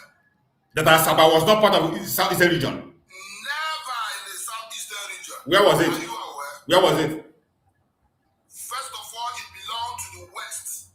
Secondly, it came when Midwestern was created. It became a part of Midwestern. At no point in time was Asaba, Delta State, included in the old Eastern region. Go and bring out the map of the old Eastern region now. You will see it. You see, my brother, this very discussion, we cannot be able to hold it fact because the people like you want to see the fact before you believe, because there's no amount of things that I will tell you now for you to accept. There's no amount of preaching that I will tell you, even though that's not, hold on. There's no amount of thing I will tell you that you believe. But I thank God that you brought the issue of the regionalization when we are talking about what transpired before the Civil War, that we had a region. You were saying that we had regions. I am very happy that you brought that very issue of having regions and where person belongs. And your problem now is where the boundary ends. Which region belongs to who belongs to this region and who belongs to that region. That is where your problem lies, right? That is where you are. I don't have any problem. I want you to make a fact. Give us things factual. You talked about, somebody asked you a question, which are your Biafra area? Yes. And you said, old map of Biafra according to Ojukwu. Yes. And I asked you, what are the old map of Biafra? You said part of Benue. You said part of, I think, South, that's Cross River and Delta. And I'm making it clear to you that, yes, in Ojukwu Biafra, Niger Delta, this part of Niger Delta, Asaba, was inculcated in the Biafra. But in the map of Nigeria, before that 1967 occurred, Asaba was not a part of the Eastern region. Never was. Oh. Never. Go and look at your history. Asaba have never been a part of the Eastern region. But during the Civil War, it was inculcated. That's what you mean, huh? Yeah, during the Civil War, Ojukwu inculcated them into the war. Okay. Likewise, Benue was used by Nigeria to fight Biafrans. Yes. Majority of the people that fought are the people from the central north. The central north, the majority of the people in the army. Absolutely. You understand? So yes. when you're giving your facts, make it factual. What is documented, not what you think. My brother, I'm not telling you what I think. Just like we are saying. I said there is nothing I will tell you that you will actually agree, but facts based on what you will see. I will try to get those things around so that you can be able to understand properly. But the quarrel you have now are the people that have been included, right? That is your quarrel. People who have been included, they're not supposed to be included. You also talked about region, and I used the word old Southeastern region. You can go to Southern Kaduna, you can go to Lagos. I'm not interested because I know it's nothing that is going to happen. I'm not interested whether you include these people or not. But I'm telling you what we have on ground, facts, history, record. You understand? That's what I wanted to establish, that this is the record that me and you, I'm sure we are not born there. I was not born there. But what we read in history. I don't know the version of history that you read. But let me answer your second question. I told you next time you can come up so that I can be able to deal with that issue. I don't want us to waste time on that and begin to maybe we forget some other thing. There was another question you asked, the second question, when you talked about sit-at-home enforcement, right? Yes. Yeah, you talked about sit-at-home enforcement because I said that sit-at-home was not enforced. You see, it's just like what we have been saying on this issue of sit-at-home. You just mentioned many things you have seen and many things that you have heard, but still based on evidence that is on the ground that I can be able to show you when the time comes up. I wish you are on YouTube. That is where I can be able to play this evidence immediately, and then you can see.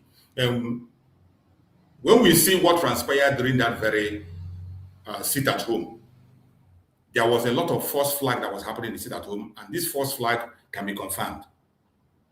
The false flag who were conducted because of the governors who were using some people to perpetrate some evil and to claim, in order to tarnish the image of the struggle, or tarnish the image of ESN, or tarnish the image of the Liberation Army who were there then. In one occasion, there was a policeman in uniform who was seen where they were enforcing sit-at-home. When the brother of Aki Popo was killed or so, a policeman was standing there. It's on video. National TV carried it. There is also a video, again, that emerged that one ESN, one who claimed to be an ESN member was caught. That was televised on national TV. NTA was there. What do you call them? Channels Television was there. Arise was there, where they were interviewing the man, and he said that they had their camp at the back of police station, that he's a member of ESN, that they have their camp at the police station, that people who were sponsoring them are these people now that Mazen Nani kind of sacked. He called their name China Sangoru and Chike Dozium on national TV, that they were the ones who were sponsoring them, and they sent them to go and take the life of a traditional ruler, and they were using them to conduct so many false flags against the struggle. This thing I'm telling you is in the public. Even you can go to Facebook, you search it, that confession of the member of one that claimed to be a member of the city. He's there. You're talking about Onyami. Not Onyami. I'm not talking about Onyami. I'm talking about Ejima, not Onyami. It's not Onyami. I'm not talking about Onyami. Ejima, not Onyami. Onyami case is different. Who is Ejima? He's on go and You are in IPOB. You are in IPOB. You don't even know who is who. It is Onyami that is Ejima. You don't even know these guys. You are in IPOB. It is Onyami that is Ejima. You see one thing. Listen, my friend, listen. One thing I will not allow you to come is to come here to insult my intelligence, okay? I am telling you what I am telling you is in the public. What I'm telling you is in the public. Let me listen. Can you listen to me? The case of Onyami is there. Onyami video is online. Go and check Ejima case is online. Ejima is online. Even there, they ask him, what is your name? He said Ejima. He's still online on Facebook. Why are you arguing with me? Hold on, Onyami is different from Ejima. hold on, my brother. She's not shouting. You're going to do stuff. Look at him telling me I'm talking about it. Why do you have to confuse yourself? This is the kind of things I don't really get me upset. We are discussing intelligently. You must not win every argument. Even when you are lying, you want to win. It's not about winning an argument. It's about facts.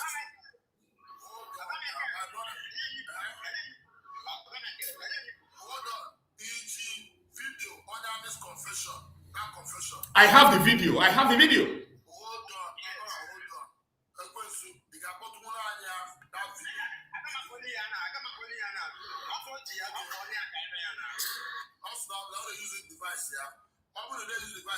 would like you to prove me wrong. I will accept I'm wrong. I made a mistake. If you prove me wrong that this is this, I will accept my mistake. We are not quarreling. We are making fact established. That what is what? What am I going to prove for you? That what is what? If you play that confession of the so-called person that talked about Tina Samoru, that same person you call Ejima is the same person that is Onyami. My brother. My brother, you see, this is not, I'm not coming here to make unnecessary argument that doesn't hold water.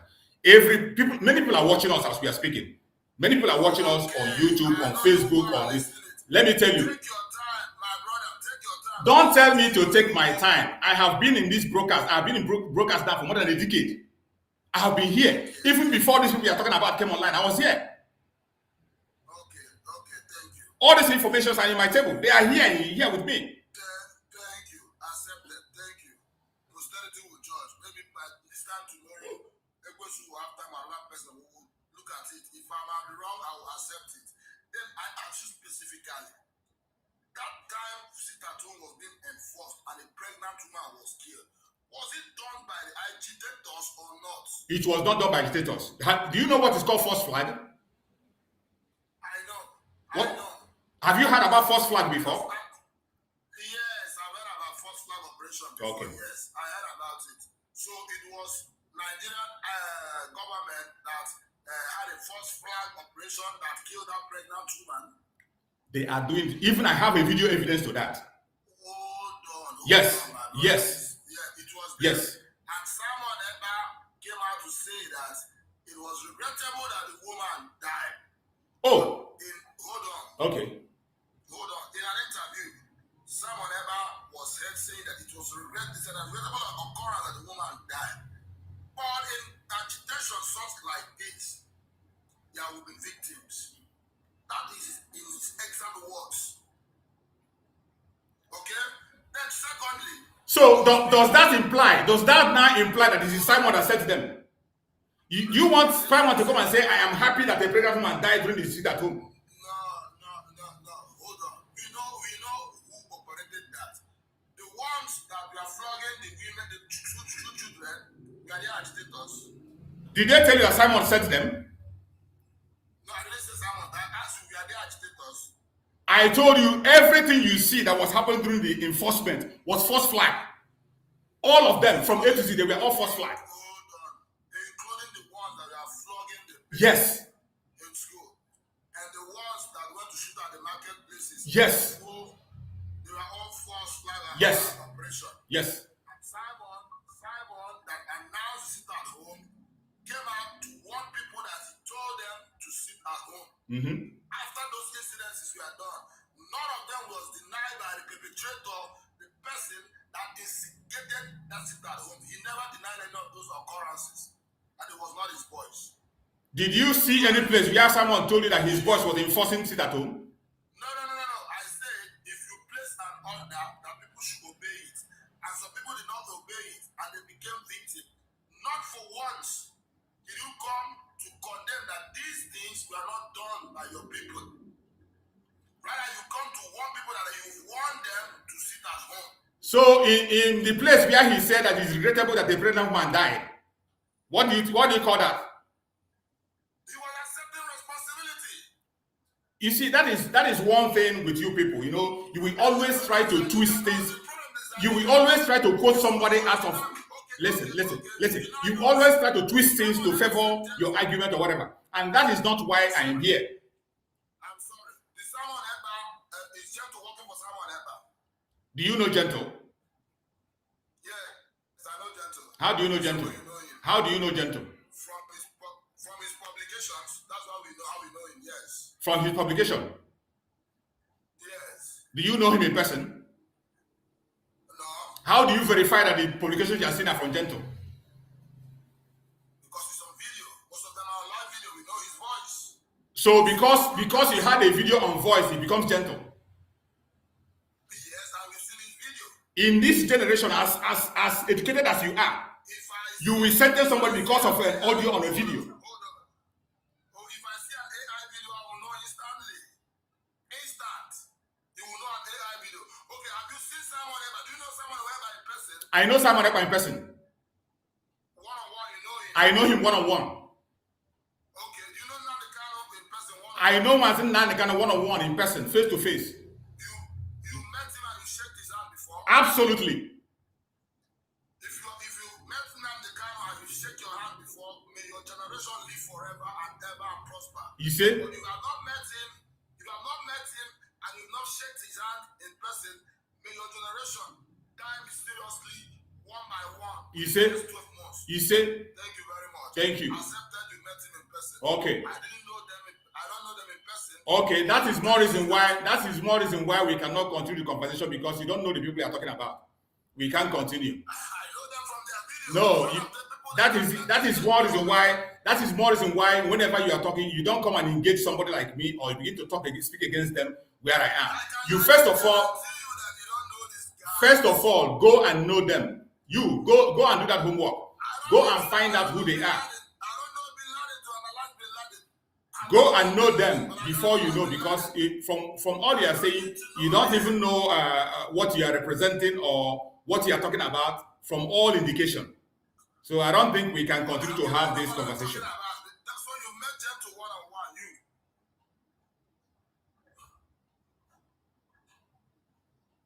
Have you met them to one-on-one?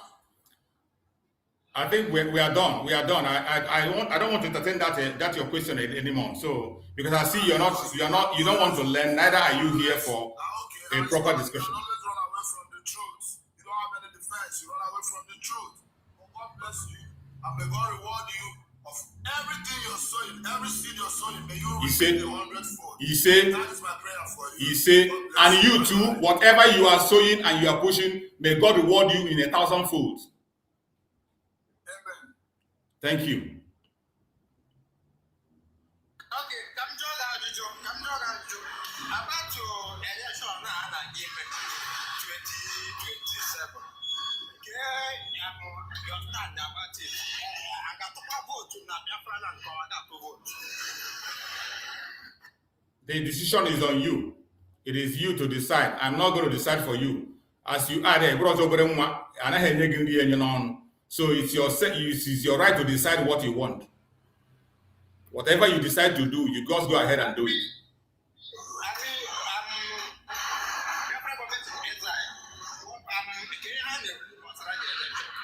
That is what I'm telling you. I am not the leader of the Biafra government in exile. I am a Biafran. My faith in Biafra, with my faith in Biafra and what I stand for, I am not part of Nigeria and I will not participate in anything that has to do with the election of Nigeria. That is me. So it is up to you. If you are a Biafra agitator and you want to participate in whatever they are doing in their election, that is left for you. I'm not the one to direct you what to do or what not to do, how to go about it, either to be there or not to be there. That is not my duty. Since you belong to Biafra government in exile, at least you're supposed to know the right place to ask the question.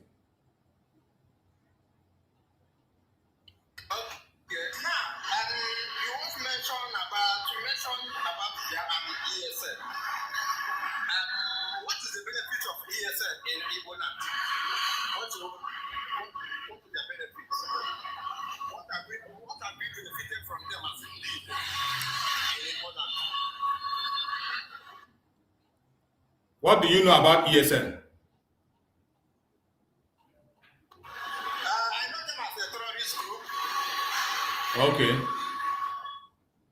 You know them as a terrorist group? Okay, and you're asking me what you benefit from a terrorist group. Yes, I want to know what we indeed have benefited from them. Okay, whatever you wish from a terrorist is what you're going to benefit from a terrorist group.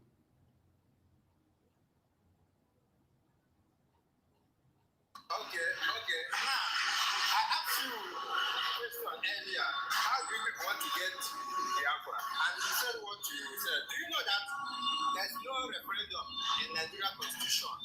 And the Nigeria as a country is indivisible. We cannot divide Nigeria. Do you know that? Do you know that Nigeria has conducted a referendum in Nigeria several times? When? You don't know? When? How was the Midwestern state created? How was Midwestern state created? Listen, you are talking about referendum. You say you cannot do referendum. I say, do you know that Nigeria has conducted a referendum before? After the Biafra war, the Nigeria war, is there anything referendum in Nigeria Constitution? Do you know that Nigeria has conducted a referendum before without a referendum in their constitution? When? How was Midwestern state was created? How did they create Midwestern state? Nigeria did the referendum, is it after war or before the war? I want to know. You don't even, since you don't know that it was done before, how will you even, since you don't know whether it was done before, go and study first. Study and find out where it was done, how it was done. It's an assignment for you.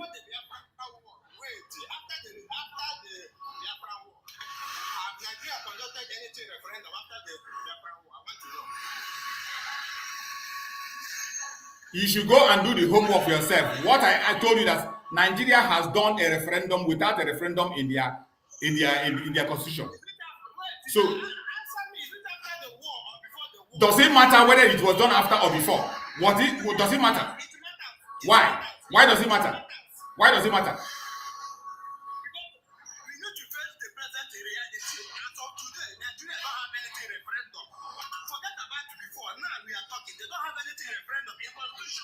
So how do you want to get this Biafra? I want to know how people want to get this Biafra. You want to agitate. You have been agitating this Biafra since 2012. You have taken open IPOB. Since today, from then to now, no, there's nothing good come out from it. How do you want to get this Biafra? Well, the agitation for Biafra is not for you. The agitation for Biafra is not for you. So it does not concern you how we get it. It doesn't concern you. It doesn't concern you how we get the Biafra. It's none of your business. Because you are not part of it. You are not part of it. However we get it. Initially, I was responding to you thinking that maybe you have some kind of little intelligence in you, but I see that you are not part of it. So why are you so concerned about it? You are entitled to be one Nigeria. You are entitled to be anything you want to be.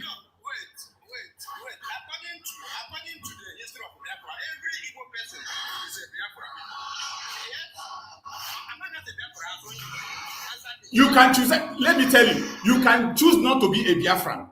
We have some people today who are Nigerian, who nationalize other places. We have Nigerians who remove their nationality and they take another nationality. You can decide tomorrow and say, I don't want to be Biafra, I want to be a Nigerian. It is your right. Who is going to force you?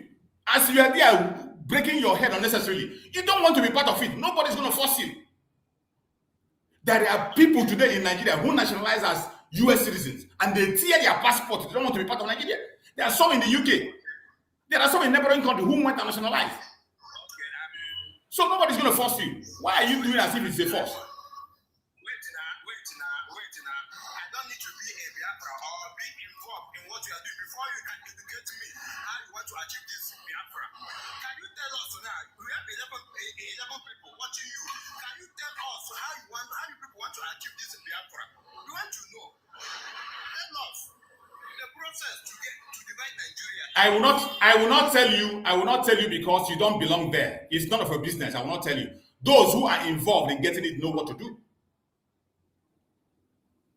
It is none of your business. You are a Nigerian. Go ahead with your one Nigeria. Congratulations. I wish you well with your Nigeria. Okay. According to you, you said they discuss about Biafra in U.S. Parliament. Which date and which people discuss that? And they give us evidence. I say again, you are out of it. And me even entertaining you here is just a waste of time. Just that I have finished my program, that is why I'm even entertaining you, because from every indication.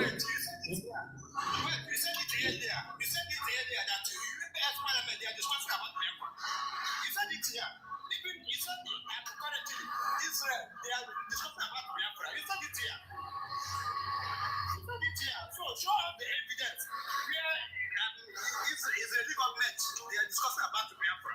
I should show you the evidence. I should show you the evidence. Show us. You want to say it? I will not waste my time to show you because it's not going to change anything. After when you leave the platform, at the end of the day, you can go and make research and help yourself out.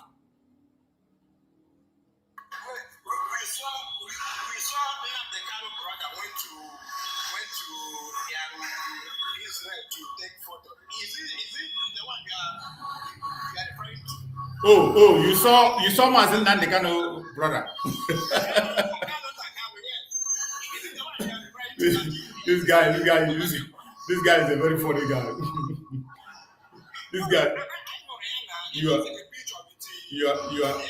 are a very funny guy. You see, you see, it is good. It is good that people. It is good as I allow you to speak and people are watching and they are listening and they hear the kind of mentality that you have and listen. I don't have to tell you. You don't have to know where I am. That's none of your business. Even if I'm in the air, the most important thing is that you can see me. I'm living and I'm a human being. Anam na Igbo. Anam na Igbo. Anam na Igbo. Anam na Igbo.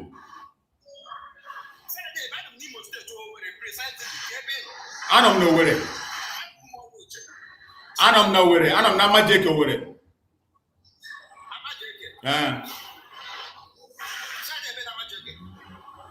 Ị chọrọ ịbịa fụ m? Ngwa ka anyị meet na Wedra Road 6 o'clock.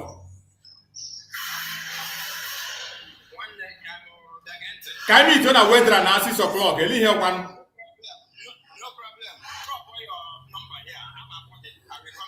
Nye m your own number. Nye m your own number ka kpọ gị.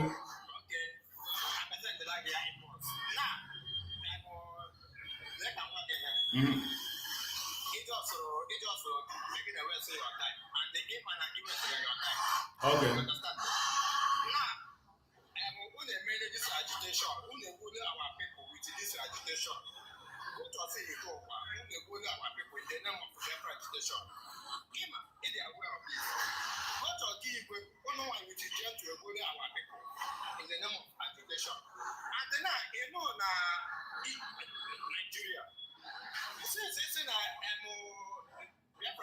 Why not you come? Follow those boys. Stay in the bush. In that confuse our people, never washing more. When they behave and then pushing for nothing. And when you have your brother so hand running more, and if you have one nigga walk ESM member, you can never allow your brother to be an ESM member. In my car, very, very short.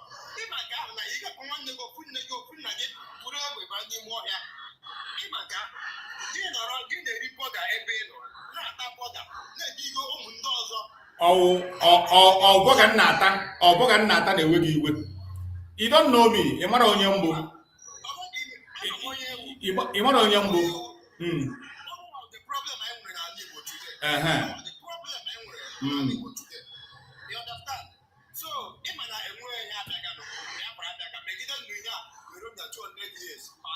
Okay.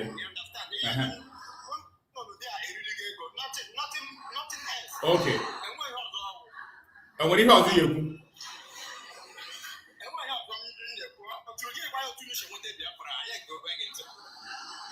Ikwusiara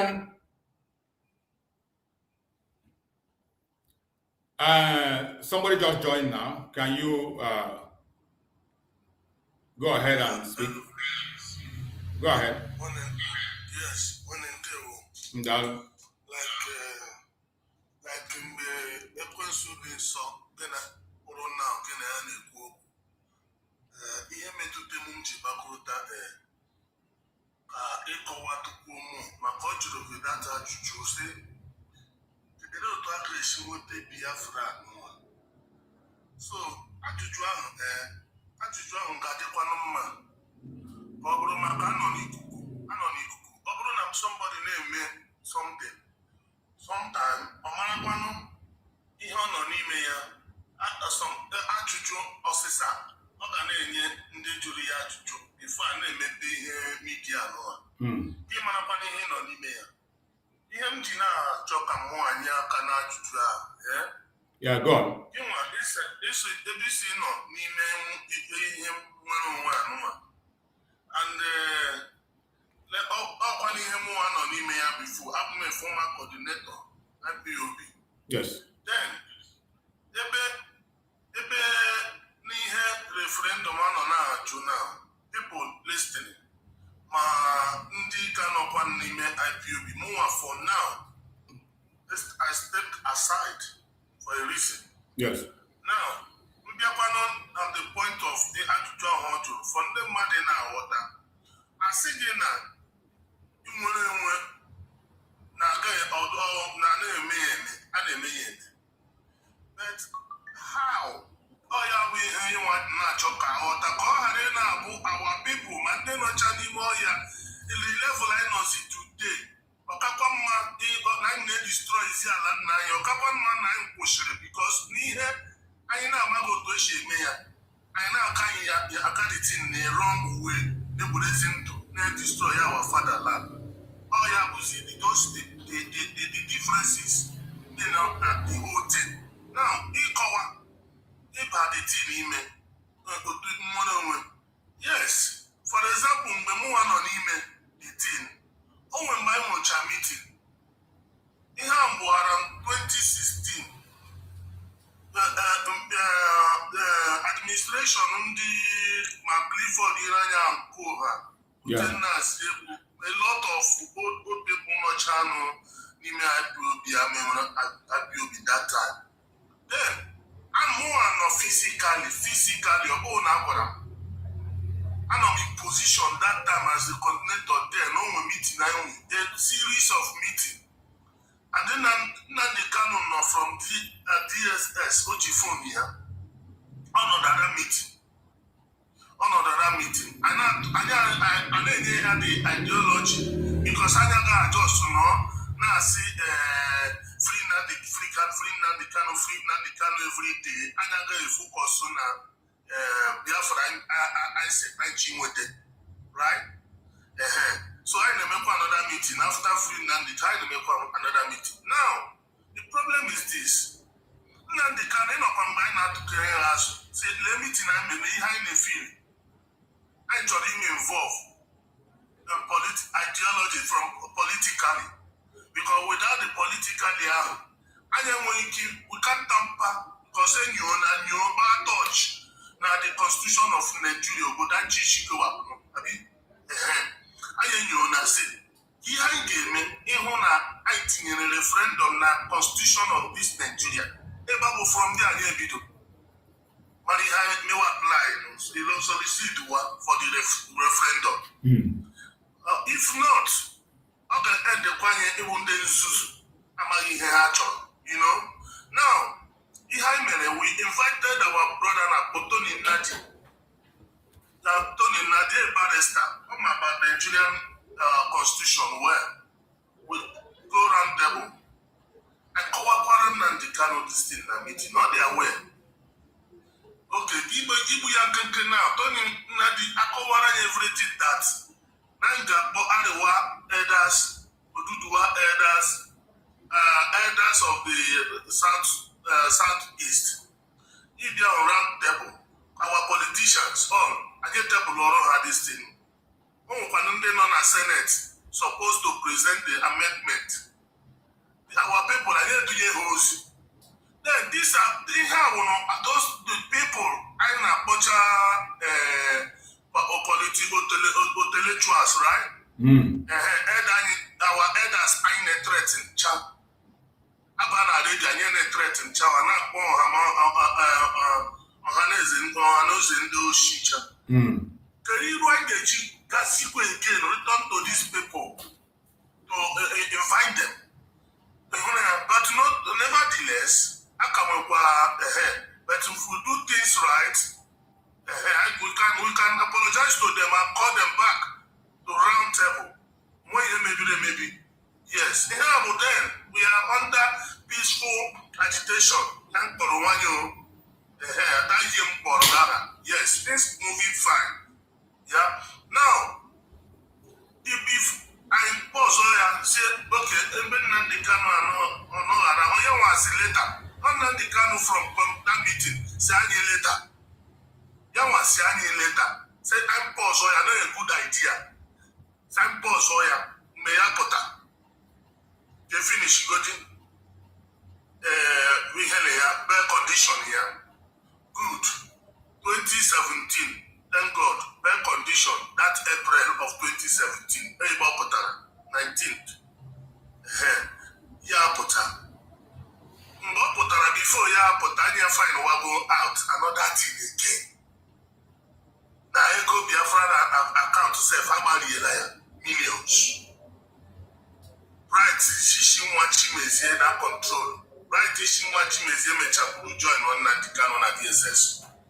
Because I am not a Puna on them at the history. I'm among the Bibitoro, my brother. The other also, among everything on our call, may be connected. Even in our call here, I'm aware of it.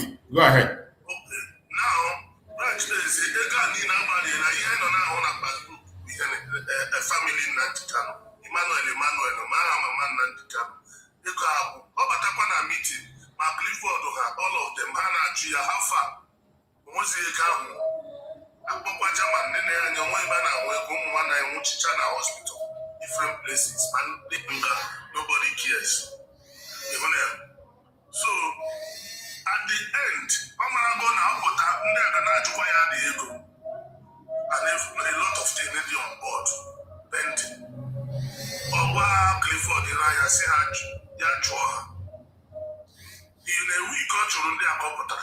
My brother, I think I have to stop you there. You see, I thought you were trying to speak about it started from how we are going to do the agitation. And yeah, okay, that is where my interest is, because I don't want my platform to be used for blackmail or propaganda. I don't want that. At the end, after everything in the channel surface in Israel, the next thing I was I start apart from the project the channel pending. The high no see one radio, but an radio, Bruce and Tony Nadi Putreto. Oya plan and a sick, Oya can enjoy not to get that they change your constitution of Nigeria, can apposite on a radio. So that is the place more personally. When no such a broadcast and say, so can I see what is even so and plan things in right way and then destroy it. So what is the way forward? Okay, my brother. I'm going to be video. Okay. I'm going to be video. Let me respond before, because time is not on my side. Let me respond. I've been here for almost 4 hours. In Matelu Nadi, do you know Tony Nadi very well?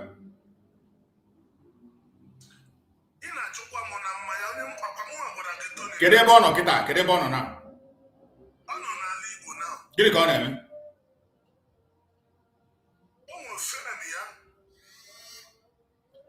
Ima, are you aware? Okay, Tony Nadi form Niger lower Niger, whatever. Are you aware? Yes. Are you aware? Okay, imagine with the Oduduwa, they go how to constitution this and that, speaking many grammars and that. Are you aware? Listen now, question can now go. If they are well gone, Nigeria that process. Process and all goes in hand. Go but I announced that it is struggle constitution Nigeria is no longer working and that. Now they are no judge this thing. I still have the videos. Were you aware that time? In the follow that time, were you watching?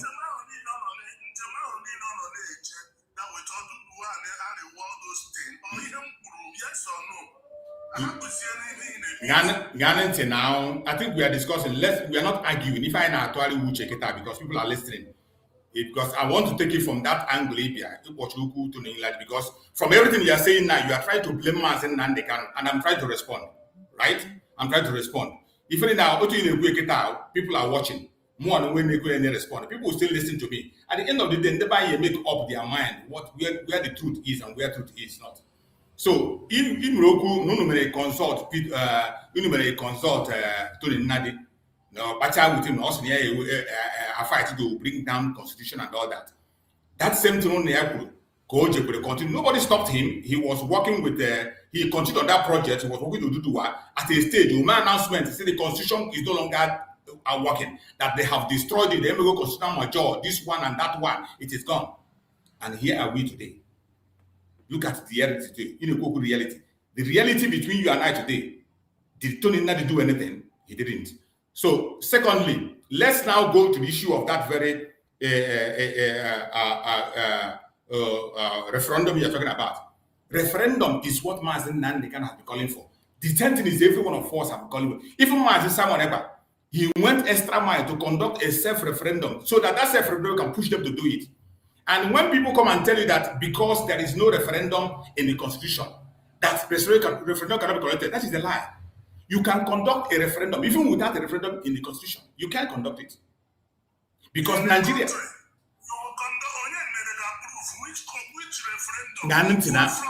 Listen, now people say I can go one small now. You can walk.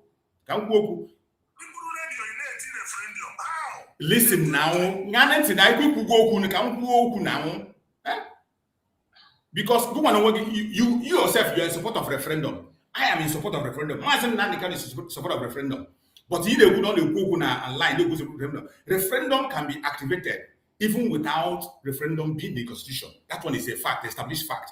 Because Nigeria are conduct to go referendum on 2 occasions without referendum in their constitution. So it can be done. Then if we go into constitution, you are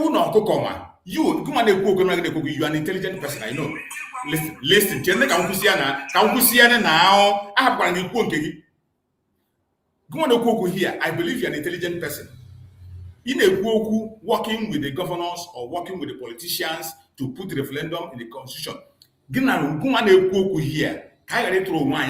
Sincerely speaking, you know there is no motion that you can move in Nigeria Parliament, in Nigeria Senate, in Nigeria House of Assembly from the southeast that we move. There is no single motion that you can move, more especially that has to do with the people of the southeast that we move.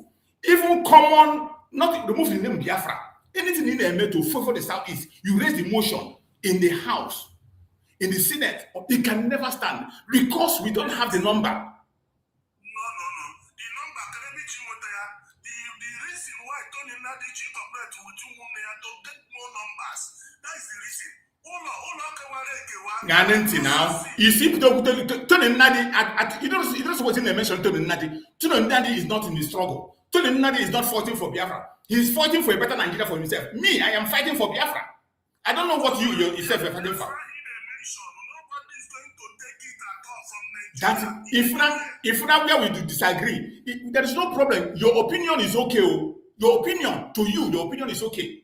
But my problem is that don't force that your opinion on me and force me to believe your opinion. Likewise, I will not force my opinion on you. What are you from? I am standing with Mazen Nadu because of what he has done. Just like what you are saying, you say he's calling people name, and you talked about working with the governors. Go on and get their way. I'm very happy. I'm very happy that you know go long for this agitation. Okwe man get released the Mazen Nadu 2015. Okwe man a meeting. A meeting with the governors. Were you aware? 2017. Okwe man a meeting with the governors.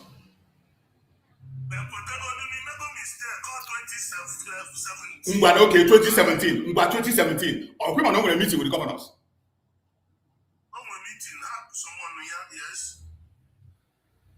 Also, why are someone also you don't also was here? Can you argument? Whether that so you don't only name also here, but the most important thing he had a meeting with the governors, right? Continue, yes. If you go the transcript of that meeting, if the transcript of that meeting, come again. If you go the transcript of that meeting.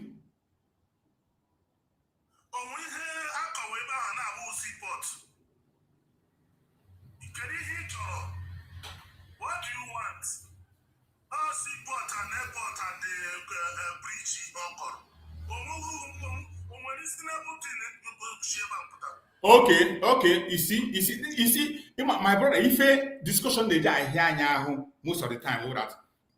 When we talk, we don't talk for people to learn. We talk to win argument. More, I don't speak to win argument.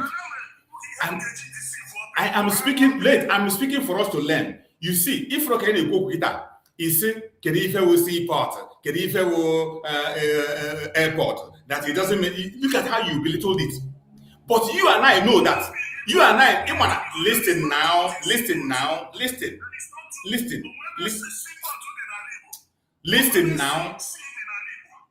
Is it again?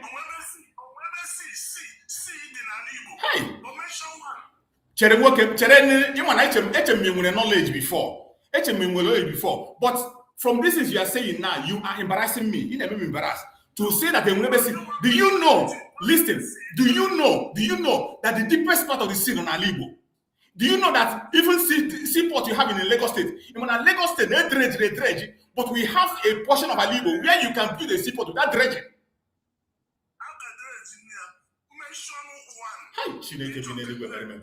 My brother, you see, this is why sometimes, my brothers, listen, my brother, listen. I've just kept silent for too long, but just like you are saying, when you fall again, we won't get anything. You coming here now to try to blackmail Mazen Nandekano or blackmail anybody will not earn anything, because many of these they are all online and there are evidence to every single thing I am saying. There are evidence. Even you deny it, it doesn't change the fact. People that want the truth will always say it. Just like we are talking now, can you keep silent and let me speak? I give you time to speak. It is so sad. It is so sad when people come. You see, that is why some people look down on us. That is why people look at us as unintelligent. That is why people, even though we claim to be smart and know everything, we still see some people who come intentionally to distort the truth. Intentionally to distort the truth, even when you know what the truth is. And that is what baffles me most of the time. I allowed you now to... Can you stop interjecting? I allowed you now to make some points you are making. And those points you are making, I just try to put it in their right positions. You mentioned, what do you call his name? The lower Niger man. Today, where is he? He pursued that agenda even with Oduduwa people. Today, he came and announced and said, he himself said that the constitution of Nigeria is null and void. He said that they have done it. They did it on a live program. He said they have succeeded in cancelling the constitution of Nigeria. It's no longer functioning. It has been thrown abandoned. Nobody should obey it. Nobody should follow it. He said it. And this is the man you want me now to begin to listen to whatever he says. Mazen Nandekano went to the governors, told them what he wants, not his personal gain. What you have to do, dear people. One of the major problems we are having today is those he mentioned. Those he mentioned in that meeting. They are one of the major problems we have. And the governors, instead of the governors going further to at least, no matter how small, it's something as small as bringing international airport, bringing seaport, something as small as that. Instead of doing, what did they go? They went and brought Python dance. And the next plan they made was to go and kill him. The next plan was to go and kill him. And these are the people you are telling me to go and begin to talk with them, and begin to dialogue with them, and begin to talk about them. Now, get anyway.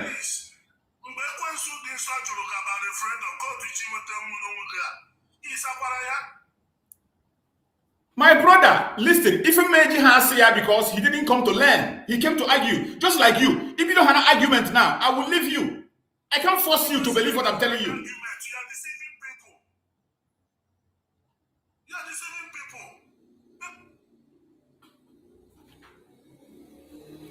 You see, it is good sometimes that the public will hear from these idiots. Sometimes you think that these people are smart, but when you see them speak, you see how idiotic their mind is. Look at the example he was giving. He was telling me Tony Nadi is it anybody may put on any book to the Nadi should be the greatest idiot you have ever seen. And this man is telling Nadi, he came and said, we will go through constitution to this. Tony Nadi came online and told us that Nigerian constitution has been suspended. On a program, on live program. Nigeria and Oduduwa are now working together. They have suspended Nigeria. The same Tony Nadi today, even they fought with Oduduwa people. Oduduwa people may distance, they later distance themselves from him. The Oduduwa people later distance themselves. That Tony Nadi today, is he still talking about Biafra? Is he still talking about Biafra? He's not talking about Biafra. Which now confirm what Mazen Nandi was saying, that he was never ready for Biafra at any time. Mazen Nandi was saying that Tony Nandi was never for Biafra. It was only a distraction. And then look at this man talking about Mazen Nandi, trying to blame Mazen Nandekano for not working with the governors and not to. Mazen Nandekano held a meeting with these governors. And when I brought that issue, he said, "Oh, that Mazen Nandekano went. He was only asking for seaport. He was only asking for airport." He was only asking for. But that thing you called asking for, a little thing, did they give it to him? Were the governors able to bring it? The governors were not able to bring something as simple as airport, something as simple as seaport. The simplest thing any human being can go for. Look at these people you want to go and meet now. They created the rail.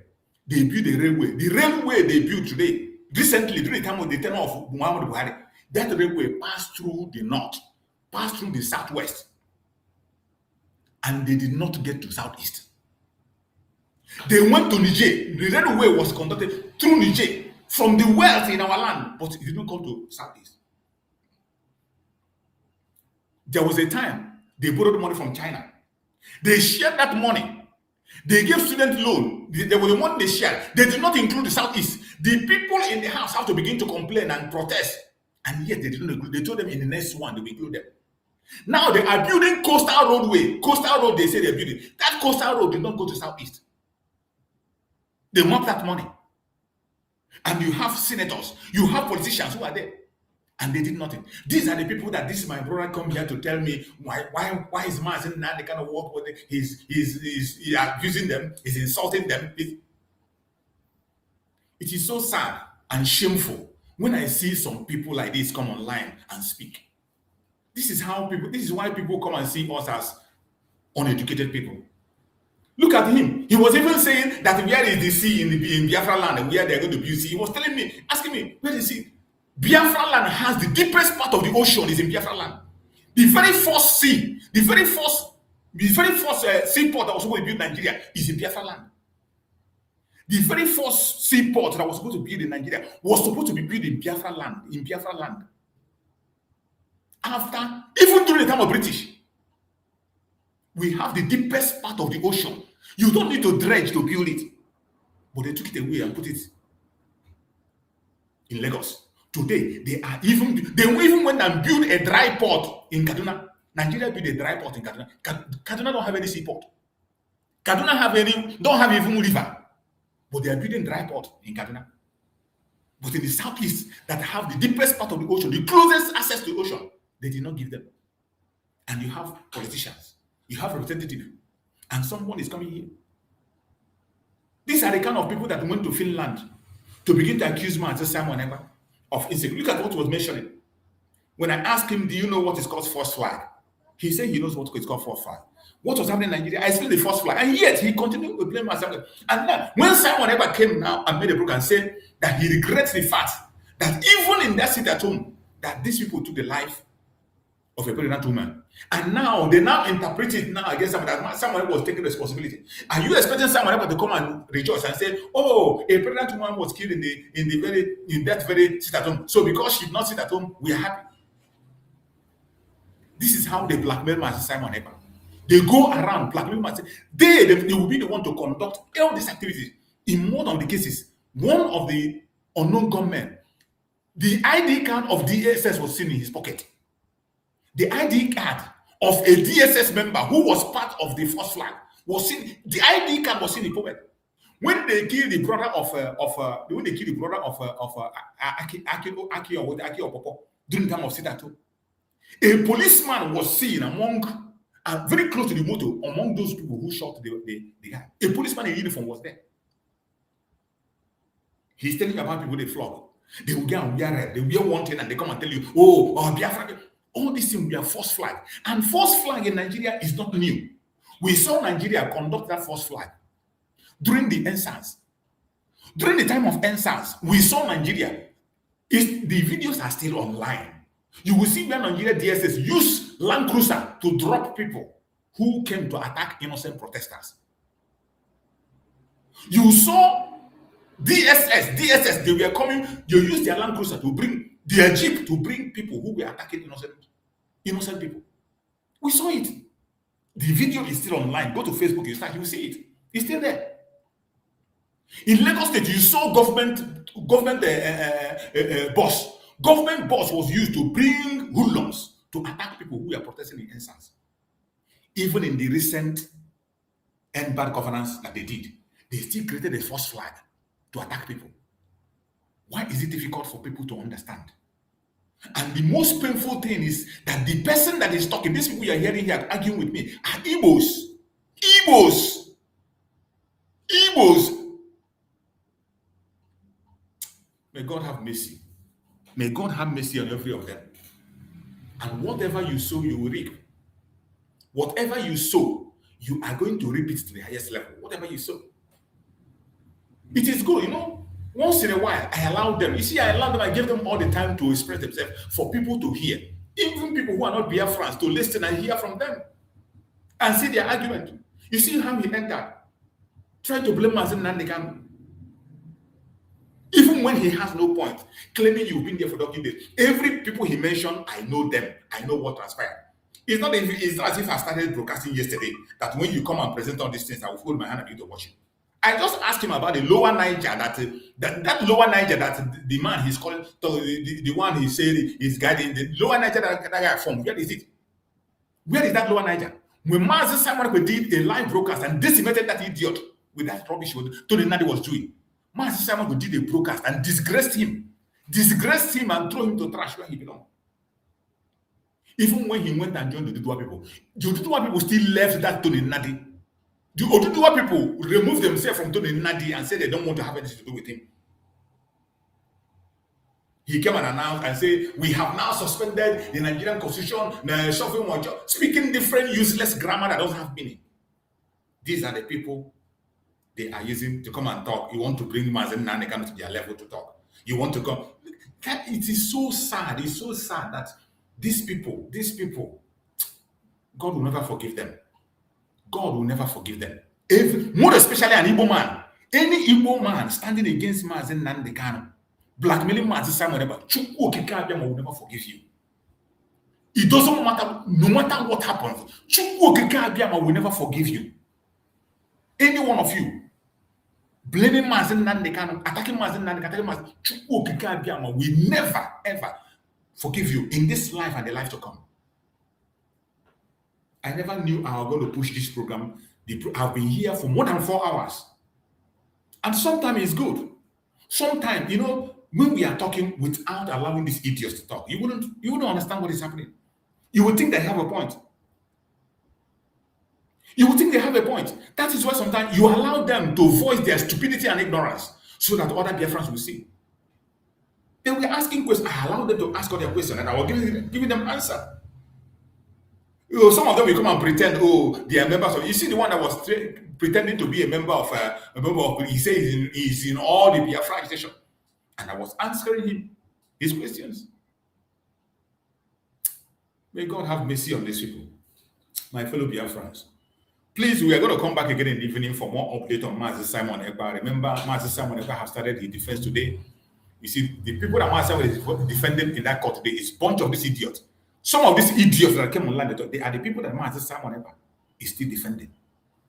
Even with their idiocy and stupidity, Mazi Simon Ekpa is in court defending this bunch of idiots that came online today to talk. These are the people Mazi Simon Ekpa is defending. These are the people Mazi Simon Ekpa is defending in the court today. Wherever you are, as a genuine Biafran, not just a Biafran, if you are a genuine human rights activist, you care about humanity. Every genuine humanitarian, wherever you are, join us and support Mazi Simon Ekpa. And let us continue to pray for Mazi Simon Ekpa. Be on your knees. What is happening is not just physical, it's also spiritual. I pray that Chukwu Okike Abiyama will grant our Prime Minister victory. I pray that Chukwu Okike Abiyama will give us the victory because this battle has just begun. May Chukwu Okike Abiyama guide and protect every one of us that have been in this program today. Wherever you are watching from Biafra land, from Asia, Europe, America, Australia, Canada, thank you for watching. May Chukwu Okike Abiyama continue to guide and protect our supreme leader, Mazi Nnamdi Kanu. May Chukwu Okike Abiyama guide and protect our supreme leader, Mazi Nnamdi Kanu, wherever he may be. May Chukwu Okike Abiyama guide and protect our Prime Minister, Mazi Simon Ekpa. I appreciate every one of you. Thank you for being in this program. And I hope to see you again in the evening. I'm going to be live again in the evening. Subscribe to this channel, like and share to other platforms. We must continue to decimate these lies. Share to everyone you can see. And may Chukwu Okike Abiyama guide and protect us. Thank you so much for watching. Stay blessed and see you again in the evening.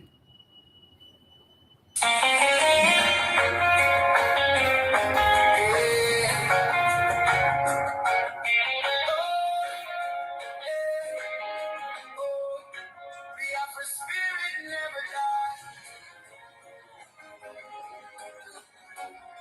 From the roots to the sky.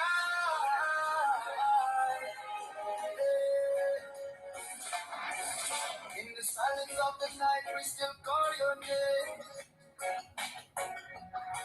Through the storm and the struggle, we carry your flame.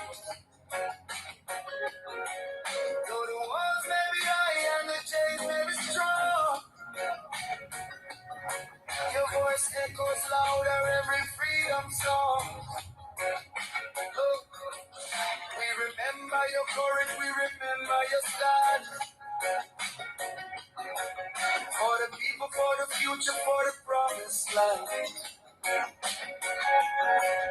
Even when you're not here, your spirit still leads. In the hearts of the people, in our words and deeds. Oh, we no go tire, we no go fall.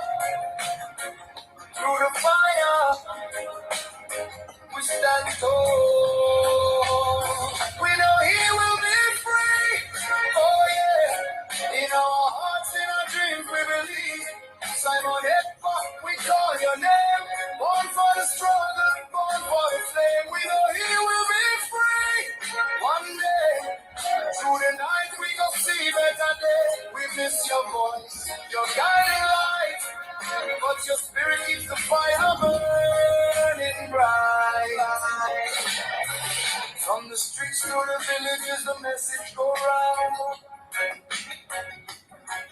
Every voice, every soul in a freedom Bye-bye. sound. See you tomorrow. Join us tomorrow. No prison can silence what the truth has begun. Like the rising of the moon and the shining of the sun. Hey, they can try to hold you down, but they don't understand. This is bigger than a man, it's the cry of a lion. From the learners to the youth, everybody knows. Freedom is a seed and it's already grown. Oh, we gon' rise again. We gon' go fair through the pain. Your voice we hear. We know he will be free. Oh yeah. In our hearts, in our dreams, we believe. Simon Ekpa'S, we call your name. Born for the struggle, born for the flame. We know he will be free.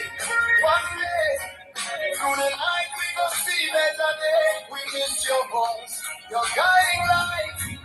But your spirit is the fire burning bright. Even in absence, you're never gone.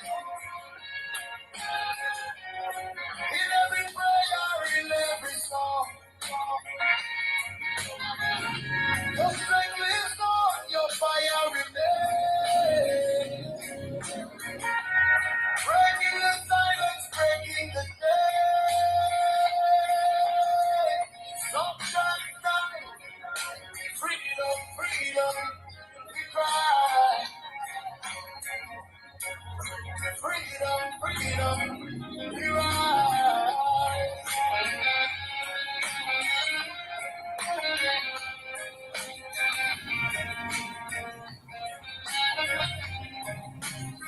We know he will be free.